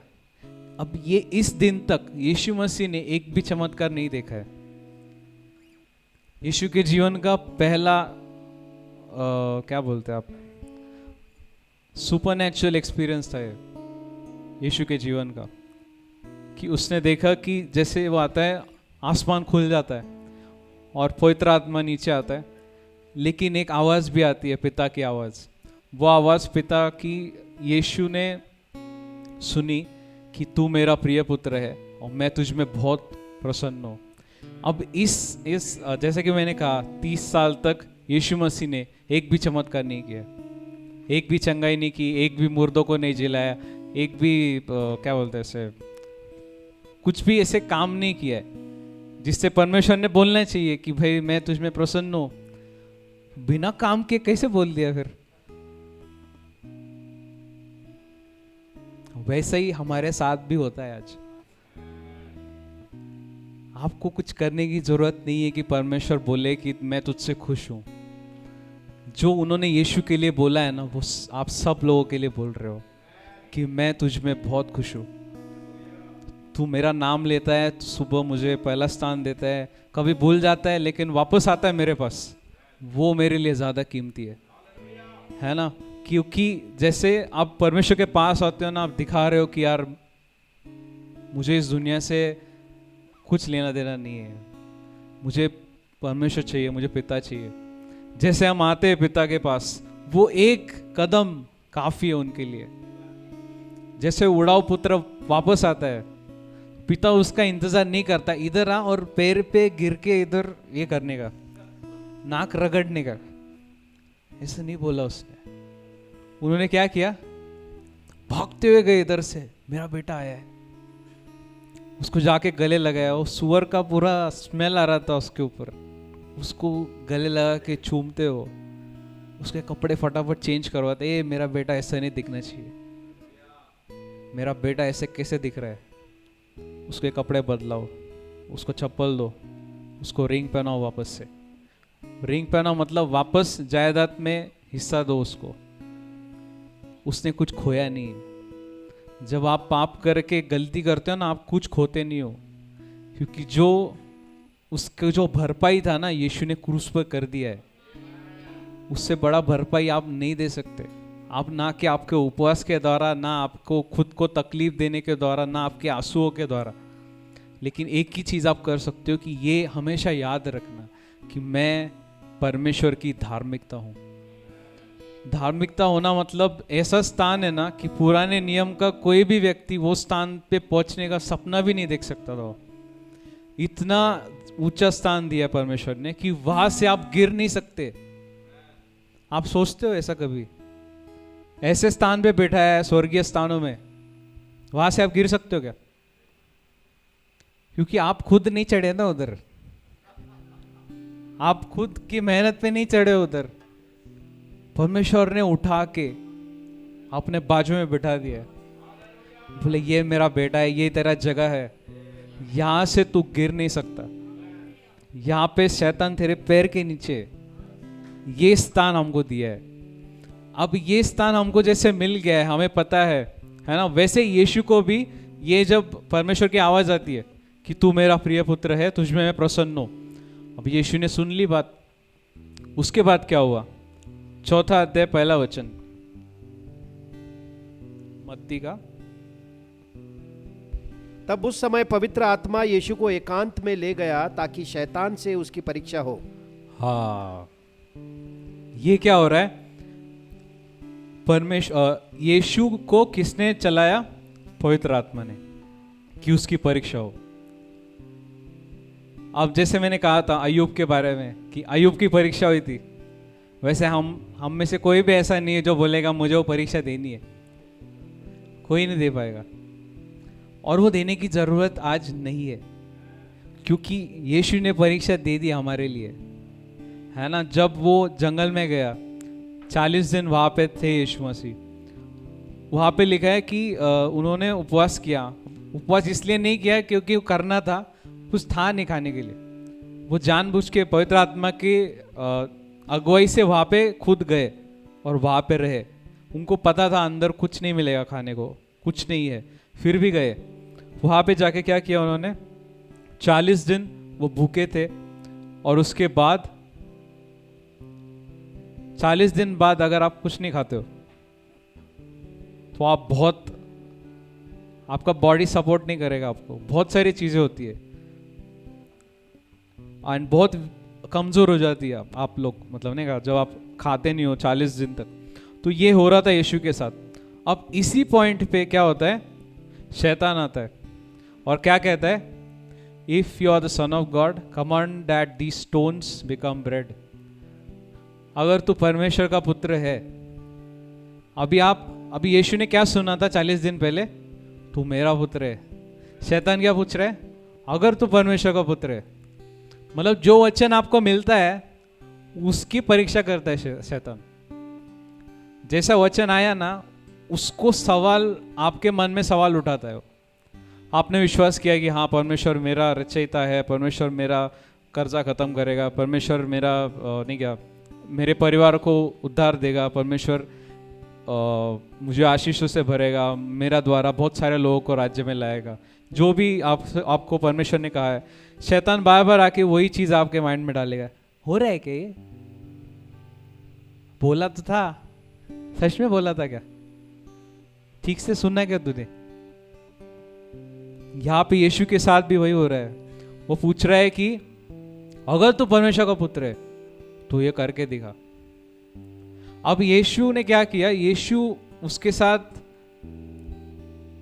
ये नहीं बोल रहा है यीशु कि हाँ करता ना मैं है परमेश्वर का पुत्र। हम लोग वैसा करते हैं बहुत बार कि अरे ये परमेश्वर ने कहा है कि ऐसा होगा। जैसा एक ऐसा विचार आता है, शैतान डालता है विचार मन में कि अरे हो क्यों नहीं रहा। वो विचार लेके अगर हम परमेश्वर को सवाल करते हैं ना, शैतान सक्सेसफुल हो गया, फिर वो जीत गया। फिर क्योंकि हम क्या कर रहे हैं, हम उसने जो दिया है ना झूठ, उसको लेके हम चल रहे, हमने झूठ को चुन लिया है। लेकिन यीशु ने क्या किया? यीशु ने वचन से आंसर दिया कि it is written that man shall not live by bread alone, कि मनुष्य केवल रोटी से नहीं जिएगा, लेकिन जो परमेश्वर के मुख से वचन निकलता है उसके द्वारा जिएगा। तो वो ये कह रहा है कि मेरे लिए रोटी जरूरी नहीं है, तुझे लगता है रोटी जरूरी है मेरे लिए, लेकिन मेरे लिए परमेश्वर से मुख से निकला हुआ वचन ज्यादा जरूरी है। ये उत्तर वो शैतान को देता है। तो उसने क्या किया, अभी हम एक पैटर्न देखेंगे यहाँ पे कि शैतान पहला एक क्वेश्चन पूछ लिया कि ये रोटी वाला हो गया, तो बोला अरे वचन से आंसर करता है, मैं भी मेरा बाइबल खोलता हूँ। तो ये अपना बाइबल खोलता है और पूछता है, if you are the son of God throw yourself down for it is written he will command his angels concerning you. Uncle Hindi में पढ़ो ना एक मिनट, 6th वर्स। और उसने कहा, यदि तू परमेश्वर का पुत्र है तो अपने आप को नीचे गिरा दे, क्योंकि लिखा है वह तेरे विषय में अपने स्वर्गदूतों को आज्ञा देगा और वे तुझे हाथों हाथ उठा लेंगे, कहीं ऐसा ना हो कि तेरे पाँव में ठोकर पत्थर से ठेस लगे। हाँ, अब क्या हुआ, अभी शैतान ने अपना बाइबल खोला है, वो बोल रहा है ठीक है ये लिखा है, तू बहुत बाइबल करता ना, बहुत वचन पढ़ता ना, तू वचन में ये भी लिखा है, ये क्यों नहीं हो रहा। तो यीशु अभी यहाँ पे ना वचन की समझ देगी अब यीशु की। वो वापस वचन लेके परमेश्वर के पास नहीं गया कि अरे ये तो लिखा है परमेश्वर, ऐसा कैसे। वो शैतान को आंसर कर रहा है कि तू उसकी परीक्षा क्यों कर रहा हो, मतलब तू परमेश्वर की परीक्षा क्यों कर रहा है, मेरा विश्वास तो है, तू क्यों परीक्षा कर रहा है परमेश्वर की। मतलब वो बोल रहा है कि हम दोनों का तो फिक्स है कनेक्शन, परमेश्वर और मेरा एकदम कनेक्शन सही है, तू कौन होता है बीच में आने वाला। ऐसा अब ये जो है आवाज जो शैतान का सवाल पूछ रहा है, ये हर बार जरूरी नहीं कि शैतान ही पूछे, लोग भी पूछ सकते, लोग भी आके पूछ सकते। बहुत वो मीटिंग में प्रोपोसी हुआ तेरे पे, क्या हो रहा, किधर है तेरा, किधर है घर, किधर है जेट, किधर है, किधर है जेट, तो आएगा मेरा है मैन। तो ये ऐसे सवाल पूछते लोग, उस टाइम पे क्या करना है, यीशु ने किया वही करना है। You shall not test the Lord your God. मैं विश्वास करता हूं मेरा तो होगा, मेरा पूरा विश्वास है। यस। तो ये क्या हो रहा है ना, शैतान हमला कर रहा है आपके विश्वास पे कि आप कुछ तो चीजें ले और आप जो चीज पकड़ के चल रहे हो सत्य, उसको छोड़ दो।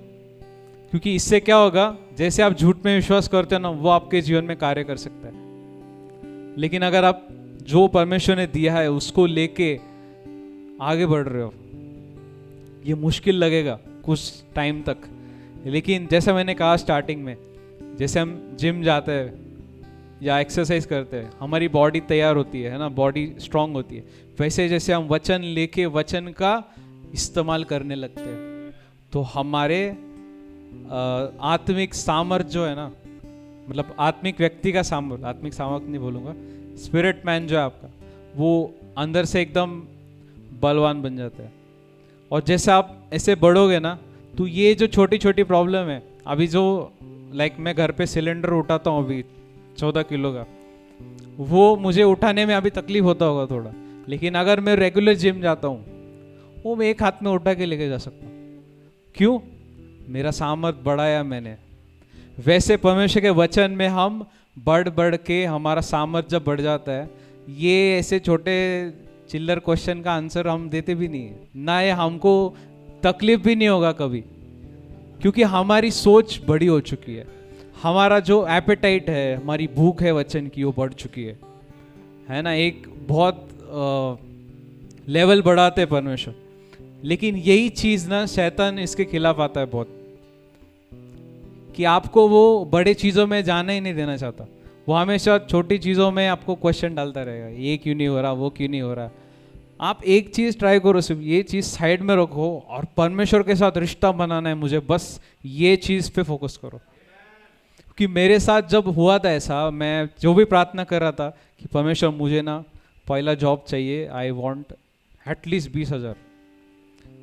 20,000 पगार चाहिए प्रभु। तब वो टाइम पे 10 साल पहले वो 20,000 मतलब 2.4 का पैकेज मुझे चाहिए था। मैं प्रार्थना करता था यार परमेश्वर चाहिए चाहिए चाहिए, मैं इंटरव्यू दिया, सब किया। अभी वो टाइम पे परमेश्वर मुझे दे सकते थे 20,000, लेकिन वो 20,000 देना वो ज़रूरी नहीं था उस समय। मेरा उनके साथ रिश्ता बनना ज़्यादा ज़रूरी था, इसलिए 20,000 का जॉब नहीं मिला, लेकिन रिश्ता बहुत स्ट्रांग हो गया क्योंकि वो ज़्यादा ज़रूरी था। क्योंकि उसकी वजह से वो जब मैंने बोया, वो समय मैंने जो इन्वेस्ट किया परमेश्वर के साथ, वो समय में जब मैं क्या बोलते उसे बोया मैंने परमेश्वर के राज्य में, उनके साथ समय बिताया, उसका फल मैं आज खा रहा हूँ और आज जो कर रहा हूँ उसका फल कल खाऊंगा मैं। तो ये जो है ना, इसमें क्या लगता है, हमको पेशेंस चाहिए, हमें धीरज से काम लेना है।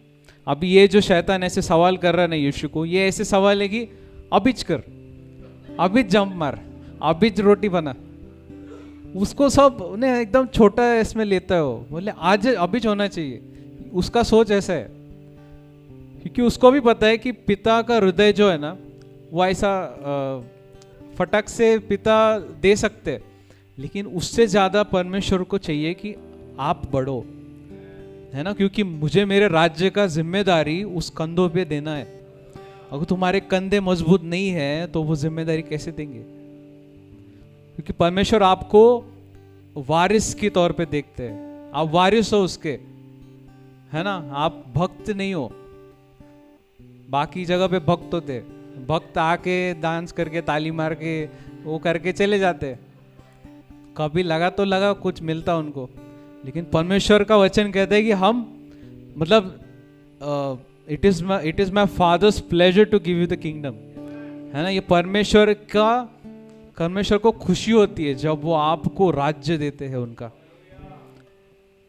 इतना बड़ा दिल है उनका, और वो आपके लिए बहुत बड़ा सोचते हैं कि आपको परमेश्वर उनका राज्य देना चाहता है, और वो राज्य आपको देने के लिए आपको तैयार कर रहे हो। ऐसा सोच के अगर आप बढ़ोगे जीवन में, तो ये बाकी चीजें आपको जो ध्यान भटकाना चाहता है शैतान, वो नहीं कर पाएगा वो। क्योंकि ये चीजें सिर्फ जो मैच्योर लोग हैं ना, जो सयाने लोग हैं प्रभु में, वही ये चीजें समझते। और परमेश्वर चाहता है कि आप बड़े बनो। बहुत लोग 20 साल 30 साल से चर्च जा रहे हैं, लेकिन अभी भी बच्चे हैं प्रभु में। कुछ हुआ तो पास्टरला फोन लावा, इकडे जावा, रोने का लोगों के सामने कि ये कैसे हो रहा है, मेरे साथ क्यों हो गया, कैसे हो गया। वो ऐसा है कि आपका शरीर बड़ा है, लेकिन आप अंदर से बच्चे हैं अभी भी। ऐसा अगर कोई आपको मिले व्यक्ति जो शरीर से बड़ा है, दिमाग से बच्चा है, आप क्या करोगे? आप उसके साथ कुछ नहीं कर सकते, बात भी नहीं कर पाओगे। परमेश्वर नहीं चाहता आप वैसा बनो। परमेश्वर चाहते आप वचन के द्वारा बलवान बनो, क्योंकि उससे जो आपका ये होगा, ग्रोथ होगा, आप बढ़ोगे, उसका फायदा सबसे ज्यादा आपको ही होगा। परमेश्वर के लिए बहुत लोग हैं आज काम कर रहे, लेकिन मैं क्यों नहीं? ऐसा हमें सोचना चाहिए कि अगर मुझे बढ़ना है परमेश्वर ने, तो मैं वचन लेके मैं उसके द्वारा खुद को बढ़ाऊंगा। तो ये चीजें कुछ प्रभु ने दिखाई है हमें, कि जैसे कि मैंने बताया कि शैतान जो है वो बहुत छोटा सोचता है, ऐसा कि अभी होना चाहिए, अभी जंप मार, अभी कर। तो वो चाहता है कि आप जो अभी जो दिख रहा है ना, उसके हिसाब से परमेश्वर को सवाल उठाओ, परमेश्वर के ऊपर, जो हमें नहीं करना है। क्योंकि पिता जो होता है ना, कोई भी बाप ऐसा एक दिन के लिए नहीं होता है, कोई बाप जिंदगी भर के लिए होता है ना। बाप जब से बेटा पैदा होता है, बच्चा पैदा होता है, तब से उसके बारे में सोचना चालू करता है। अभी मैं बनने वाला, तो मुझे ज़्यादा अच्छे से समझ रहे कि क्या उसको चाहिए, क्या प्रिपरेशन लगता है, घर में क्या होना चाहिए, आगे चल के क्या क्या देना है उसको। वो यहाँ पे जाएगा, फिर मैं कैसे उसको सिखाऊंगा, कैसे बुरी चीज़ों से दूर रखूंगा। ये हर एक बाप सोचता है ना। तो वो कितना सोचता होगा, वो इतना ज़्यादा सोचते हैं, लेकिन बच्चों को कभी समझता नहीं कि पिता ऐसा क्यों कर रहा है, क्योंकि वो समझने के लिए थोड़ा हमें बड़ा होना पड़ता है। तो इस नज़रिए से जब हम प्रभु में बढ़ेंगे, तो आप देखोगे कि परमेश्वर आपके पास, जैसे बच्चा बड़ा होता है, बाप उसको थोड़ी थोड़ी बातें बताने लगते हैं। जब उनको देखते हैं कि यार यार बड़ा हो गया, अभी उसको समझ रहा है, तब जाके वो कुछ सीक्रेट बताएंगे, यार ये मैं ना ये तुझे देना चाहता हूँ, ये तू अच्छे से संभालना। बाप के पास भले ही बहुत जायदाद है, लेकिन अगर बच्चा तैयार नहीं है तो उसको कुछ नहीं देता हो। क्यों? क्योंकि वो संभाल नहीं पाएगा। वैसे ही परमेश्वर जब हमें देखते कि हम जब फटक से मांगते परमेश्वर एक बंगला चाहिए, परमेश्वर बोलते तू कभी विश्वास से एक क्या बोलते हैं किसी का चंगाई भी नहीं किया तूने जीवन में, या कुछ विश्वास से कुछ छोटी चीज ही नहीं की आज तक, ऑफरिंग में पैसा भी नहीं डाला तूने, और तुमको बड़ा चाहिए। ऑफरिंग में पैसा डालना इज नॉट, मैं सिर्फ पैसे के लिए नहीं बोल रहा हूँ, क्योंकि हम कुछ एक्शन लेते हैं ना। अगर आप सच में परमेश्वर में विश्वास करते हो तो आप सिर्फ बैठोगे नहीं इधर, आप कुछ ऐसा करोगे जिससे आप दिखाओगे परमेश्वर को कि तू सच्चा है, मैं तुझ पे विश्वास करता हूँ, इसलिए मैं दे रहा हूँ। तो हम विश्वास को कार्य में ला रहे। ऐसा अगर छोटी चीज़ें हम नहीं कर रहे तो बड़ी चीज़ें हम कैसे करेंगे, है ना। जिम में जाके पहले दिन 12 किलो का डंबल नहीं उठाते आप, 2.5 किलो, 5 किलो, 7 किलो, फिर 10, 12.5, 15, 20, धीरे धीरे बढ़ते। वैसे ही वचन में हमें ऐसे बढ़ते रहने का, क्योंकि ये जब हम कंसिस्टेंटली करेंगे तो आगे चल के बहुत ऐसा आपका जीवन बनेगा ना, जो लोग बोलेंगे अरे कैसे इतना आशीर्वादित हो गया। क्योंकि एक सेंटेंस मैंने बहुत पहले पढ़ा था, इंग्लिश में है, वो बोलता है we love the result, God loves the process. कि हमें रिजल्ट पसंद है, एंड रिजल्ट होता है ना जो अंतिम में मिलता है, प्रतिफल बोलो या जो भी प्रार्थना कर रहे हो वो हमको ज़्यादा पसंद है। लेकिन परमेश्वर को वो देने के लिए जो बीच में प्रोसेस होता है, जो क्या बोलते हैं प्रतिक्रिया होती है, जो टाइम जाता है बीच में, जो प्रोसेस है उसका, वो परमेश्वर को ज़्यादा पसंद है। क्योंकि वो प्रोसेस में आप उनके पास आके बैठते हो, उनके साथ आप रिश्ता बनाते हो, क्योंकि ये चीज़ें ही आपको भविष्य में काम आएगी, है ना। तो यहाँ पे हम देखते हैं कि यीशु को शैतान ने जब दूसरा सवाल पूछा तो यहाँ पे लिखा है, यीशु कहते हैं कि go Satan for it is written you shall not tempt the Lord your God. मतलब बोलते हैं कि तू परमेश्वर को परीक्षा मत ले परमेश्वर की। तो यहाँ पे यीशु की वचन की समझ बहुत सही है ना। तो वचन से सवाल किया तो उसने जवाब भी दिया वैसे। अब तीसरा सवाल जब आता है, ये मुझे उस दिन मैं पढ़ रहा था इसके बारे में, तो मुझे समझा कि ये कितना बड़ा बात है ये। अभी देखो अंकल ये वर्स पढ़ते अपन 8, 9, हाँ 8 और 9। फिर शैतान ने उसे एक बहुत ऊंचे पहाड़ पर ले गया और सारे जगत के राज्य और उसका वैभव दिखाकर उससे कहा, यदि तू गिरकर मुझे प्रणाम करे तो मैं यह सब कुछ तुझे दे दूंगा। यस, यहाँ पे ना मुझे ऐसे परमेश्वर ने ऐसे एक पर्दा हटा दिया जो बहुत सालों तक मैं देख नहीं पाया था। ऐसी एक चीज़ है यहाँ पे। अब यहाँ पे क्या हुआ है, शैतान ने यीशु को एक पहाड़ पे लेके गया और वहाँ पे सारे राज्य दिखाए उसे और उनकी महिमा दिखाई। सारे राज्य मतलब जो भी बेस्ट चीज़ है दुनिया में, सब कुछ दिखाया। अब बोल रहा है सब मैं तुझे दूंगा। अब मैं सोचता था पहले, अरे यीशु तो स्वर्ग से आया है नीचे, उसके लिए ये क्या है। मतलब यीशु को इच्छा भी नहीं हुई होगी कि मुझे ये चाहिए करके। लेकिन फिर मैंने सोचा कि यीशु के ऊपर भविष्यवाणी क्या हुई थी कि वो दाऊद की संतान है ना। दाऊद के सिंहासन पे वो बैठने वाला है और वो राज्य करने वाला है। वो दूसरा आदम कहलाता है, मतलब सारी पृथ्वी वापस उसके राज्य के नीचे रहने वाली है ना। सेम चीज, वही चीज शैतान उसे दिखा रहा है यहाँ पे कि देख जो प्रोफेसी हुआ है तेरे ऊपर, ये दे, सब दे रहा हूं मैं तुझे, अब भी दे रहा हूं, सिर्फ गिर के मेरी आराधना कर। शॉर्टकट दिया उसने यीशु को। और यीशु 100% इंसान था और 100% परमेश्वर भी था। इसका मतलब जैसे हम सोचते आज वैसे वो भी सोचता था। सिर्फ फर्क इतना है कि यीशु ने अपने शरीर को ट्रेन किया था कि आत्मा की बात सुने। हम उल्टा करते, हम आत्मा को सुनवाते, आज ले झोप येते आज नको, हम करते ऐसा, है ना।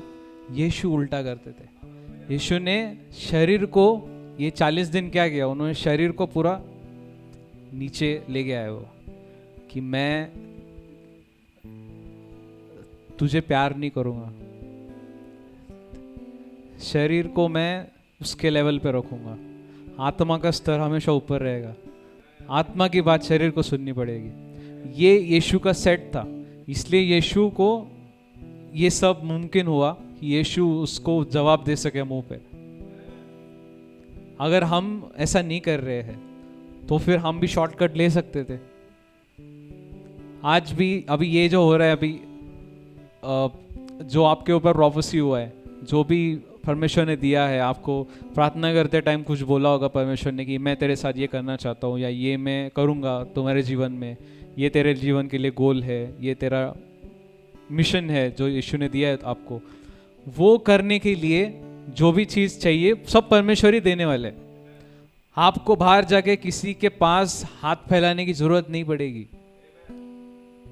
कोई आके आपको मदद करे तो उसको महिमा नहीं मिलनी चाहिए।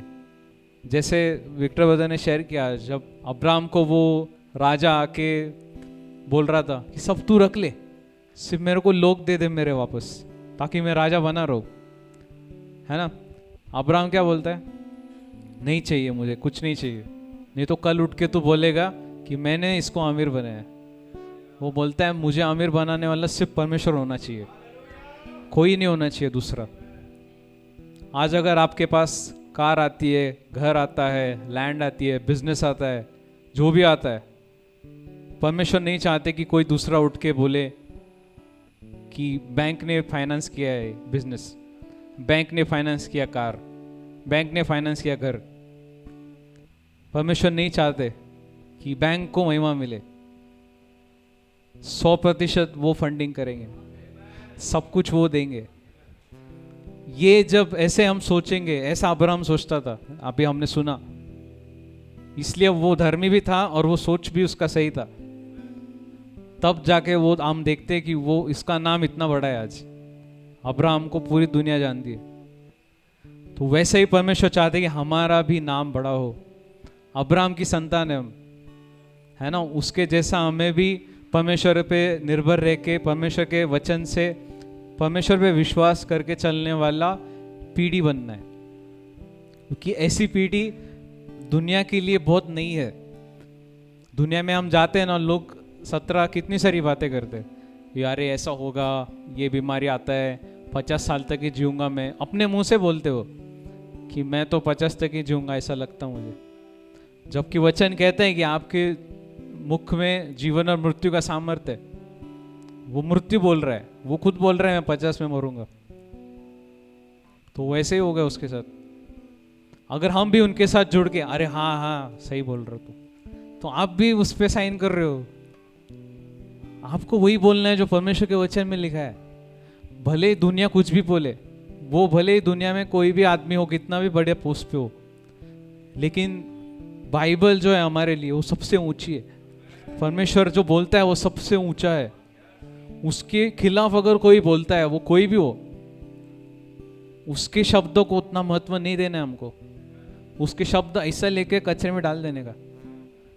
जो बाइबल कहती है, जो परमेश्वर ने कहा है आपसे, वो पत्थर की लकीर है, उसके आगे क्वेश्चन मार्क नहीं लगाना है, फुल स्टॉप लगाना है, हो गया बस। क्योंकि ऐसे एटीट्यूड वाले लोग थे अब्राहम, इसहाक, याकूब, ये लोग। क्योंकि हम ऐसे भी, जैसे मैं कह रहा था कि हाँ, यहाँ पे हम थे कि शैतान ने यीशु को शॉर्टकट दिया, वैसे ही शॉर्टकट वो हमको दे सकता है दुनिया से, कि भाई तू एक काम कर ले, यहाँ पे जा, लोन कर, या कुछ भी गलत गलत चीज़ कर, मतलब कोई भी ऐसी चीज़ कर जिससे तुझे वो चीज़ मिल जाए लेकिन परमेश्वर को महिमा नहीं मिले। ऐसा बहुत शातिर हो।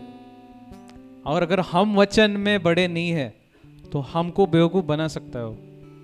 यीशु को नहीं बना पाया क्योंकि यीशु को पता था कि ये जो बोल रहा है वो ये दे सकता है, लेकिन वो सिर्फ इस धरती के लिए है ना, यहाँ पे दे सकते हो। यीशु पूरे ब्रह्मांड पे राज करता है। और ये बात पे विश्वास करने के लिए यीशु उस समय शरीर में था, तो उसके लिए भी वही बात उतनी चैलेंजिंग थी जितनी हमारे लिए होती है आज, क्योंकि वो भी शरीर में आया। उसको जब मारा तो खून निकला था, है ना, उनको भी तकलीफ हुआ। वही हमारी तरह ही जन्म लिया उन्होंने एक माँ के द्वारा, तो उसने हर वो चीज़ सहा जो हम सहते हैं आज, हमसे ज़्यादा ही सहा। लेकिन वो सब करते हुए भी परमेश्वर को सवाल नहीं किया उन्होंने कभी। यही गलती अय्यूब ने की थी। जब हम पढ़ते अय्यूब की पुस्तक, वहाँ पे एक जगह पे लिखा है, मैं सिर्फ वचन दूंगा, उसमें मैं डिटेल में नहीं जाऊंगा, लेकिन अय्यूब की पुस्तक 32वां अध्याय 1 वचन, वो ये वचन कहते हैं कि जो अय्यूब के 3 दोस्त होते हैं वो उसको समझाना छोड़ देते हैं, क्योंकि वहां पे लिखा है कारण क्योंकि वो खुद की नजर में धर्मी था। मतलब वो ऐसा सोचता था कि मेरे साथ परमेश्वर ने गलत किया है। जब आपके जीवन में वो चीजें नहीं हो रही है जिसके लिए आप प्रार्थना कर रहे हो, तो शैतान आपको इसी स्टेज पे लाना चाहता है कि आप परमेश्वर को बोलो कि मैंने तो सब सही किया है, तुझ गलत है, तूने मेरे साथ सही नहीं किया। ये गलती अय्यूब ने की, लेकिन यीशु ने नहीं की। दोनों की परीक्षा हुई शैतान के द्वारा, अय्यूब की भी हुई, यीशु की भी हुई। यीशु ने बराबर आंसर दिया और वो छोड़ के चला गया यीशु को। तो ये जो चीज़ है ये हमें समझनी है कि धार्मिकता जो है ना, जो हमें यीशु ने दी है, परमेश्वर ने दी है, उसके बारे में हमें सदा याद रखना है कि मैं परमेश्वर की धार्मिकता हूँ।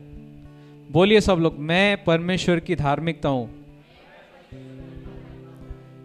वापस एक बार, मैं परमेश्वर की धार्मिकता हूँ। आप परमेश्वर की धार्मिकता हो, इसका मतलब आपसे अच्छा आदमी परमेश्वर की नजर में कोई नहीं है। आपसे अच्छा आदमी परमेश्वर की नजर में कोई नहीं है, क्योंकि उन्होंने कहा है, ये मैं नहीं कह रहा हूं, उन्होंने खुद कहा है कि आप मेरी धार्मिकता हो, है ना। क्योंकि आज अब्राहम का जब हमने सुना तो अब्राहम को भी कहा गया था कि परमेश्वर ने उसे धर्मी ठहराया क्योंकि उसने विश्वास किया। वैसे जब हम विश्वास करते हैं, हम भी धर्मी ठहराए जाते हैं। तो उसके ऊपर हमसे बेहतर व्यक्ति कोई बन नहीं सकता परमेश्वर की नज़र में, क्योंकि एक रिलेशन है ना, एक रिश्ता आ जाता है कि आप उसके बच्चे हो, आप उसके बेटे हो। बेटा कितना भी नालायक हो, बाप प्यार करता है। अब्राहम ने झूठ बोला था वो समय पे, अपनी वाइफ को बहुत भयानक सिचुएशन में डाल दिया था। वाइफ को बोला कि ये मेरी बहन है, और एक राजा उठा के लेके गया उससे, उसकी पत्नी को। लेकिन इस समय में परमेश्वर अब्राहम को नहीं डांटते, वो राजा की बैंड बजाते, उसके सपने में आके कहते कि तू मर जाएगा अभी, जबकि उसको पता ही नहीं मैंने क्या किया है। वो बोल रहे प्रभु मैंने क्या किया है। फिर वो बोलते, परमेश्वर बोलते हैं वो उसकी पत्नी है, उसको वापस छोड़ के आ, वो तेरे लिए प्रार्थना करेगा और तू ठीक हो जाएगा, नहीं तो तू गया। अब हमारे लिए वो बात ऐसी हो गई ना कि यार ये ऐसे कैसे। यही होता है परमेश्वर की नजर में धर्मी होना। मैं ये नहीं कह रहा हूं कि गलत काम करते जाओ, मैं ये कह रहा हूं कि परमेश्वर ने आपका साथ थामा है, वो कभी नहीं छोड़ेंगे आपको। आप गलती करते हो फिर भी आप उस स्थान से नहीं गिरोगे कभी। परमेश्वर की नजर में जो आप हो ना, उनका नजरिया आपके लिए नहीं बदलेगा कभी, यीशु की वजह से। यीशु ने आपको उनके सामने खड़ा कर दिया है, उसने अपनी जान दी, अपना लहू बहाया आपके लिए और आपके पापों को क्षमा कर दिया, पूरा खत्म कर दिया आपके पापों को।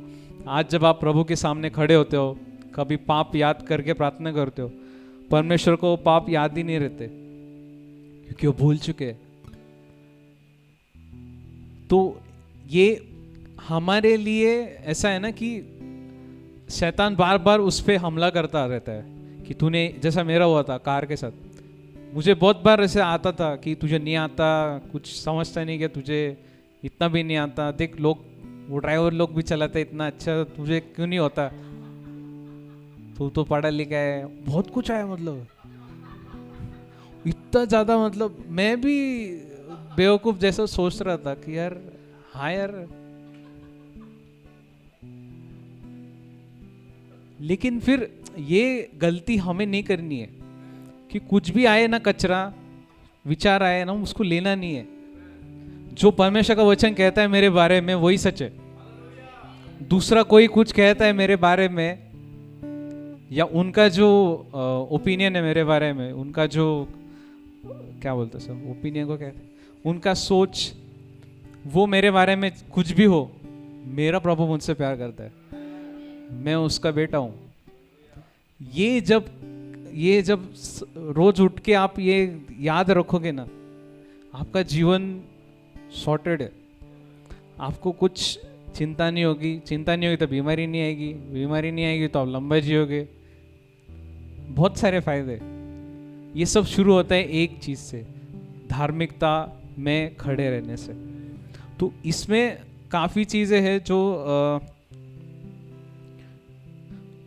जो हम देखते हैं। अभी मैं वर्सेस दूंगा सिर्फ अभी। इफिसियों की पत्री 6 अध्याय 14 वचन, इफिशियंस 6:14।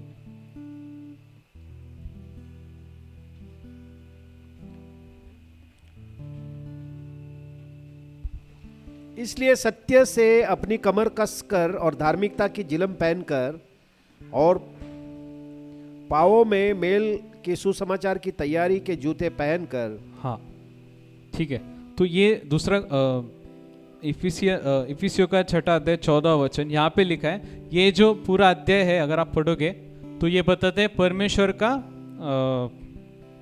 आर्मर ऑफ गॉड, मतलब कवच। जो युद्ध में जो लोग जाते हैं वो कवच पहन के जाते हैं, है ना, ऐसे शर्ट पैंट टी शर्ट पहन के नहीं जाते, कवच पहन के जाते। तो वहाँ पे बहुत सारी चीज़ें बोली है कि जो सुसमाचार का जूता पहनो, फिर बोला है कि मुकुट पहनो उद्धार का, फिर बोला है ब्रेस्टप्लेट, कवच पहनो, किसका, धार्मिकता का। कवच कहाँ पे पहनना है, यहाँ पे, ये पूरा पार्ट, यहाँ पे अटैक करते हो शैतान। तो जो धार्मिकता का कवच है वो हमको बचाएगा, उसके वो हाँ तीर मारता है वो आग वाले तीर। मतलब कैसे, अभी इधर किसी ने आग वाला तीर मारा वो पर्दे पे, आप ऐसे बैठे रहोगे, बोलोगे चलने मीटिंग चलने तो अपने को क्या है, अपना थोड़ी है, भाड़ा भर रहे, बैठोगे आप जाके बुझाओगे। क्यों? क्योंकि वो आग फैलेगा और सब जला देगा। वैसे ही जब वो एक विचार डालता है ना और आप उसको स्वीकार कर लेते हो, वो धीरे धीरे धीरे सब कुछ जलाने लगता है अंदर, और आपका पूरा शांति भंग हो जाता है, आपके जीवन से आनंद चला जाता है, और जैसे चिंता आ जाती है अंदर, फिर बहुत कुछ होता है। तो ये सारी चीज़ें होने से पहले धार्मिकता का कवच पहन लो। ये रेवलेशन हमेशा याद रखो कि हम परमेश्वर की नज़र में धर्मी है।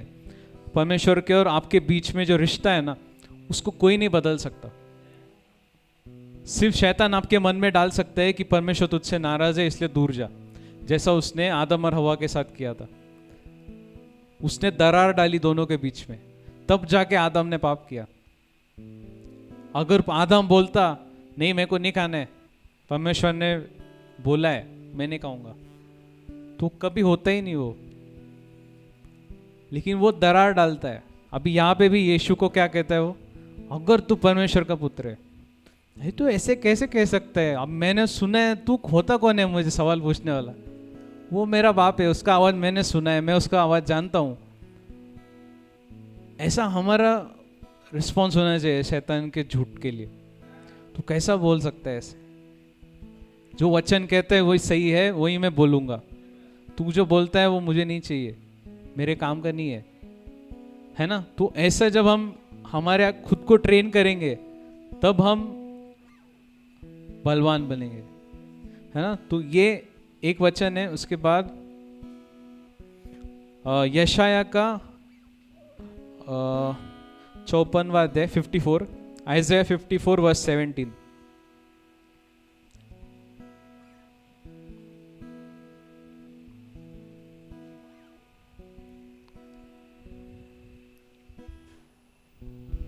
जितने हथियार तेरे हानि के लिए बनाए जाएं उनमें से कोई सफल न होगा, और जितने लोग मुद्दे होकर तुझ पर नालिश करें उन सभी से तू जीत जाएगा। यहोवा के दासों का यही भाग होगा और वे मेरे ही कारण धर्मी ठहरेंगे। आमीन। यहोवा का ये वाणी है। यस। तो ये वचन क्या कहते हैं कि तेरे खिलाफ बनाया गया कोई भी हथियार काम नहीं करेगा। क्यों? उसका कारण और नीचे बताते हैं। कोई भी हथियार काम नहीं करेगा, और जो भी जुबान आपके खिलाफ उठती है, फिर वो किसी की भी हो, इंसानों की हो, शैतान की हो, किसी की भी हो, वहां पे लिखा है every tongue that accuses you in judgment you will condemn. हम उसको धिक्कारेंगे। क्यों? This is the heritage of the servant of the Lord.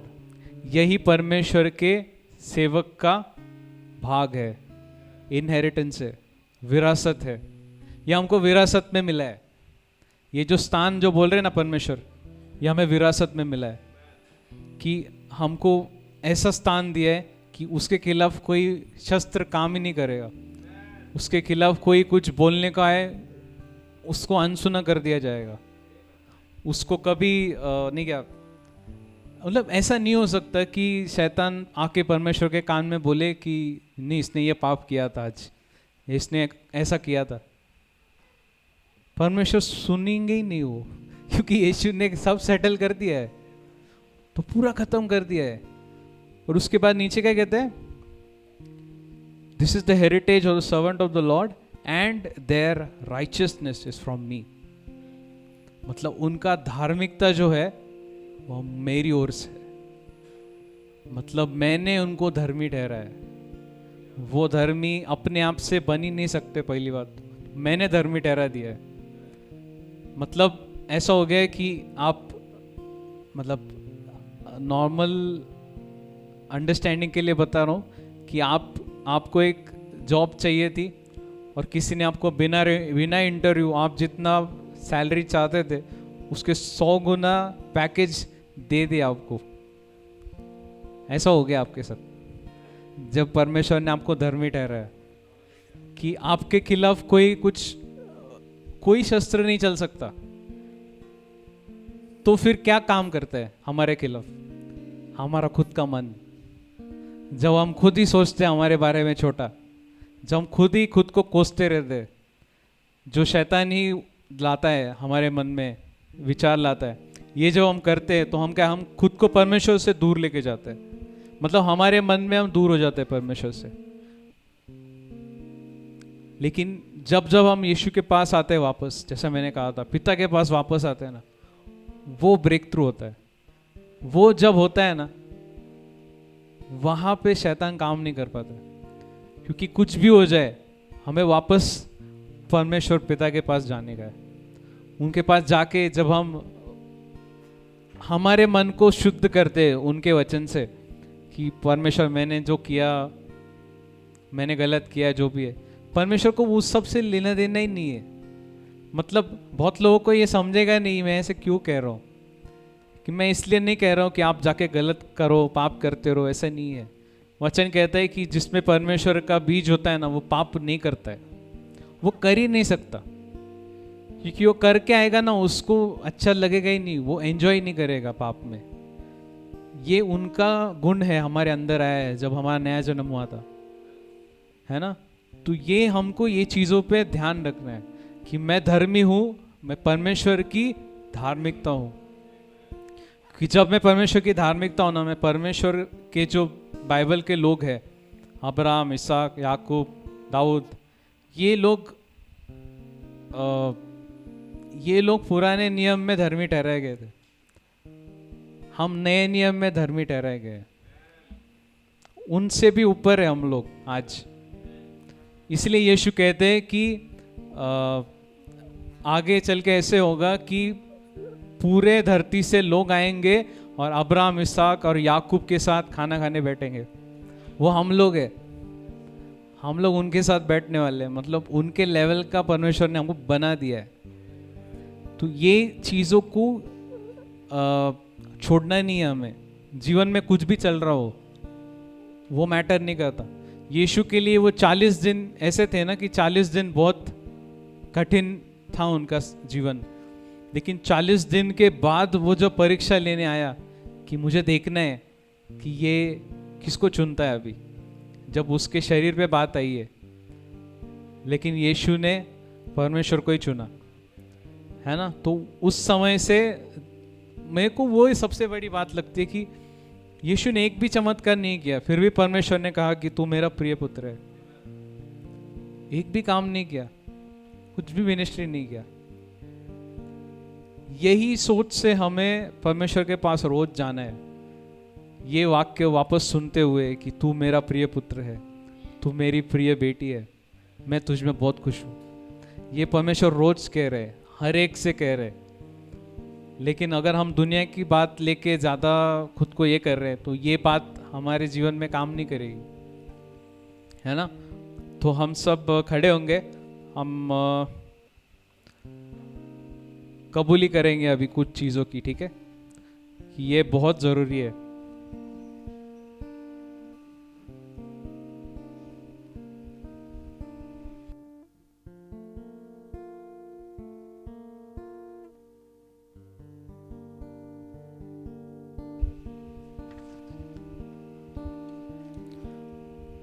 ये आई थिंक पिछले हफ्ते दिया था ये काफ़ी लोगों को, है ना। तो इसमें जो जो लिखा गया है ना वो बहुत मतलब परमेश्वर के वचन पे आधारित है ये सारी बातें, है ना। तो ये जब हम बोलेंगे, परमेश्वर का वचन कहता है कि हमारे जुबान में जीवन और मृत्यु का सामर्थ्य है ना। मतलब हमारा जुबान एक बंदूक, तोप, जो भी हथियार ले लो आप, उसके जैसा है, और वचन उसका बारूद है। वो जब आप बोलोगे तो काम होना ही है ना। तो हम कबूली करेंगे। सबसे पहली बात हम बोलेंगे साथ में, ये विश्वास करके बोलना है, ठीक है। मैं बोल रहा हूँ इसलिए मत बोलो। आप खुद को बता रहे हो, आप मुझे नहीं बता रहे, आप परमेश्वर को नहीं बता रहे, आप खुद को बता रहे हो, खुद के शरीर को बता रहे हो। क्या बता रहे हो? मैं परमेश्वर की धार्मिकता हूं, मैं परमेश्वर का बेटा हूं, हमारा रिश्ता कोई नहीं बदल सकता। परमेश्वर मुझसे आज भी उतना ही प्यार करते हैं जितना उन्होंने क्रूस पर मुझसे किया था। यीशु के खाए कोड़े से मैं चंगा हो चुका हूं। यीशु के खाए कोड़ों से मैं चंगा हो चुका हूं। परमेश्वर का आत्मा जिसने यीशु को मरे हुओं से जिलाया, जो मुझ में बसता है, मेरे शरीर को जीवन देता है, जीवन देता है। Thank you Lord Jesus, thank you Jesus. मुझ में डर की आत्मा नहीं है, मुझ में डर की आत्मा नहीं है, बल्कि शक्ति, प्रेम और संयम की आत्मा है। शक्ति, प्रेम और संयम की आत्मा है। मुझे यहोवा पर भरोसा है, मैं कभी नहीं डरूंगा। मैं अब्राहम की संतान हूं। मैं मेरा प्रतिज्ञा का प्रदेश लेकर रहूंगा। परमेश्वर की आशीष मुझ पर है जो मुझे अमीर बनाती है। परमेश्वर का वचन जीवित है जिससे मेरा जन्म हुआ है। मैं इस जीवन में राज्य करने के लिए आया हूं। यीशु मसीह की धार्मिकता अब मेरी है।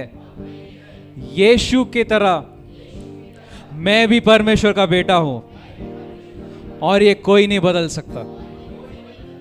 Thank you Lord Jesus, thank you Lord, धन्यवाद, thank you Lord, thank you Jesus, thank you Abba Father. किसी को अगर प्रार्थना करवाना है, कोई बीमारी है तो आप आगे आ सकते हो। कोई पहली बार आया है, आप भी आ सकते हो। Thank you Jesus. Thank you Lord, thank you Abba Father. साखा बाला रासेरे बे हे खेरे दे।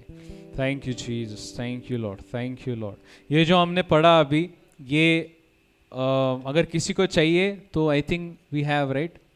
हाँ, हमारे पास है एक्स्ट्रा, तो आप ये लेके इसको रोज बोलना है आपको, है ना?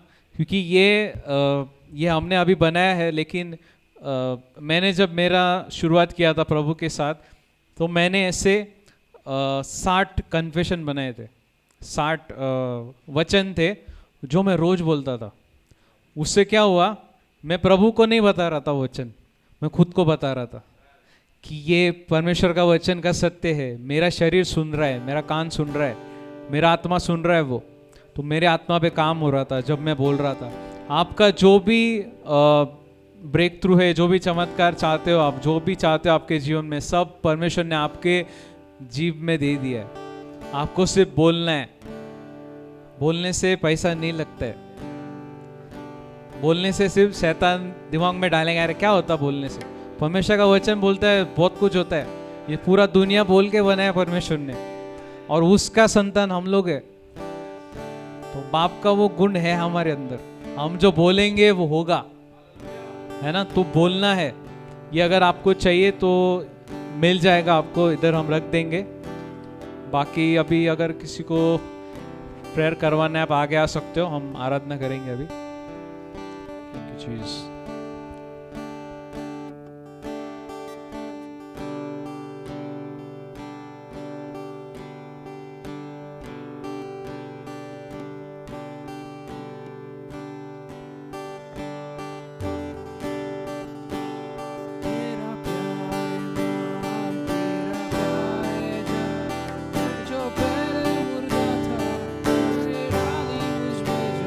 तेरा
भर दिया, अपनी शक्ति मुझको दी, ताकि दूं मैं गवाही तेरे जी उठने की।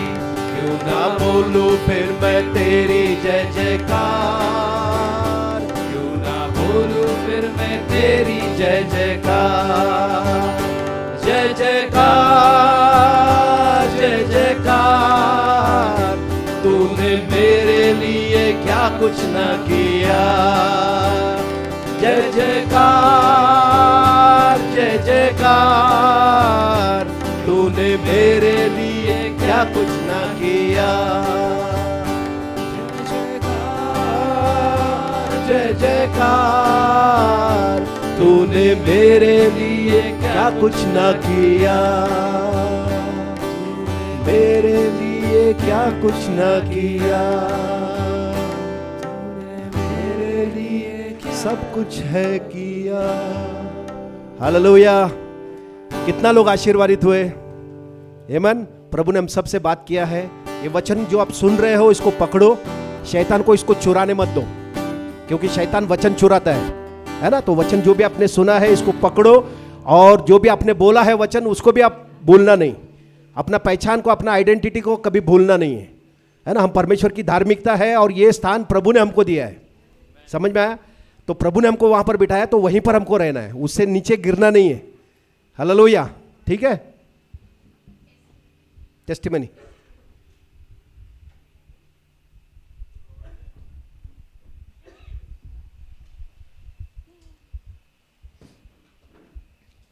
Praise the Lord. सभी को जय मसीह की। ये गवाही का समय है और हमारे बीच एक परिवार है जो टिंगरे नगर से आता है। सिस्टर शीला और ब्रदर जालेंदर, ये कंस्ट्रक्शन लाइन में काम करते हैं और इन्होंने बहुत सारी गवाहियाँ बांटी है जो मैं अभी एक एक करके बताना चाहती हूँ। इनके जीवन में ऐसे अद्भुत अद्भुत कार्य हुए हैं। ये कहते हैं कि कई साल में सिर्फ 2-3 महीने ही वो अपने पत्नी के साथ रहते थे और जो रिमेनिंग टाइम था वो शराब पीकर दुनिया में थे। और अभी ऐसा हुआ कि धीरे धीरे जैसे उनकी पत्नी को गॉस्पेल शेयर किया गया, सुसमाचार दिया गया, उनका विश्वास धीरे धीरे जैसे बढ़ता गया, वो प्रार्थना में इस तरह से बढ़ती गई कि धीरे धीरे करके उनकी शराब की जो लत है वो छूटती गई और अभी वो दोनों अच्छे से रह रहे। एक और गवाही वो शेयर करते हैं कि जैसे मैंने कहा कि वो कंस्ट्रक्शन लाइन में है, वो ब्रिक्स, वाड़ू, वीट वगैरह वो सब लेने जाने के ट्रांसपोर्टेशन का काम करते हैं। तो हुआ ऐसे कि एक बार जा रहे थे और उनका टेम्पो ना, हाँ टेम्पो था और वो टेम्पो का ब्रेक फेल हो गया इस तरह से कि वो जा रहे हैं और वो स्लोप था और कठिन रास्ता था और उनको कंट्रोल में नहीं आ रही थी। तब उन्होंने परमेश्वर का नाम अपने मुख से लिया था और इस तरह से हुआ कि वो गाड़ी बहुत बार ट्राई कर रहे थे, वो ब्रेक पेडल लगा रहे थे, नहीं हो रहा था, बहुत कोशिश कर रहे थे, पर जैसे ही उन्होंने परमेश्वर का नाम लिया वो गाड़ी एक अलौकिक तौर से चलने लगी। ऐसे चली कि वो अपने टाइम से वो जहाँ उनको डिलीवर करना था वो हुई, वहाँ से वो रिटर्न भी आए। वो गाड़ी में कोई खराबी नहीं थी, कोई तकलीफें नहीं हुई। एक और चीज़ हाँ एक और चीज़ हाँ, वो कह रहे थे कि बाइक पे वो उनकी एक एक्टिवा भी है और वो अपनी एक्टिवा पे उनको अपनी पत्नी को भी नहीं बिठाते क्योंकि उनको वो हैबिट नहीं है ज़्यादा। तो हुआ ऐसे कि वो अपने बाइक पे एक उनकी चाची है जो काफ़ी वेट में है, तो उनको लेके जाना था, कहीं और छोड़ना था, बट वो थोड़ा हेजिटेट हो रहे थे, वो थोड़ा संकोच कर रहे थे उनको बिठाने के लिए क्योंकि उनका वेट ज़्यादा था। उनको डर लग रहा था कि वो कहीं इम्बैलेंस ना हो जाए। बट हुआ ऐसे कि उन्होंने तब भी परमेश्वर से प्रार्थना की कि वो उनको, भले ही वो छोटा अंतर था बट उन्होंने उनको लेके गए, वहाँ ड्रॉप किया, वहाँ से लेके भी आए। और तो ऐसे छोटी छोटी चीज़ों में उन्होंने परमेश्वर की विश्वास योग्यता को परखा है। अपने विश्वास को जब उन्होंने कार्य पे लाया तो तब प्रभु ने उनके साथ उनके जीवन को ही नहीं बल्कि पूरे परिवार को बदल दिया है। तो ये सारा गौरव, सारी महिमा प्रभु यीशु मसीह को जाती है। Thank you Jesus.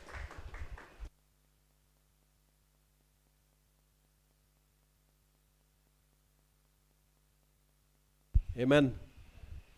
है ना। तो प्रभु ऐसे काम कर रहा है हर एक के जीवन में, जितने सारे नए लोग आ रहे हैं, है ना। यहाँ से परमेश्वर का, है ना, जो वचन बाइबल में जो लिखा है वही दिया जाता है, उसमें कुछ मिलावट नहीं रहता है। तो जैसा प्योर वचन आपको मिल रहा है उसको आप रिसीव करोगे, ग्रहण करोगे, ये वचन आपका जीवन को हमेशा के लिए बदल देगा।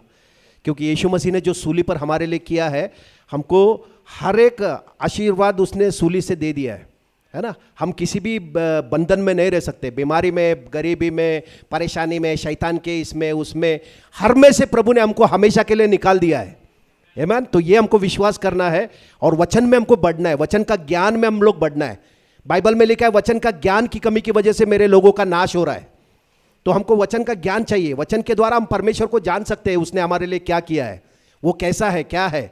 इसलिए यहाँ पर जब भी आते हो तो वचन को सुनने के लिए और समझने के लिए उसके लिए तैयारी कर कर आओ। तो प्रभु आपके, है ना, आपके अंदर वचन डालेगा और वचन से आपका जीवन में उन्नति आएगा, आप बढ़ोगे प्रभु में, है ना, प्रौढ़ बनोगे, आत्मिक रीति से प्रौढ़ बनोगे, है ना। सिर्फ प्रार्थना और उपास करने से कोई प्रौढ़ नहीं बनता है ना। वचन का ज्ञान और पहचान और पवित्र आत्मा के द्वारा आप जब वचन सीखोगे तो आप बढ़ोगे उसमें, आमीन। तो आपके जीवन में उन्नति आएगी। ठीक है, तो हम एक दूसरे को मिलेंगे, सहभागिता करेंगे। नेक्स्ट अगला सैटरडे जो आने वाला जो शनिवार है, तो हम लोग क्रिसमस के लिए यहाँ पर मिलने वाले हैं 6 बजे, शनिवार का दिन ही है। तो आप सब लोग टाइम पे आए, और जो नए लोग हैं, आपके जो परिवार के लोग हैं, जिनको भी आप नहीं जानते हैं, उन सबको आप लेके आ सकते हो। सबको वेलकम किया गया है, तो सबको आप लेके आइए। तो क्रिसमस का हम यहाँ पर, है ना, कार्यक्रम करेंगे। तो आप एक दूसरे से मिल सकते हैं। पिता परमेश्वर का प्रेम, प्रभु यीशु मसीह का अनुग्रह और पवित्र आत्मा का सहभागिता हम सब के साथ हमेशा रहेगा। और पूरी कलीसिया बोलेगी आमेन। एक हफ्ते समय पे आइए, आमेन।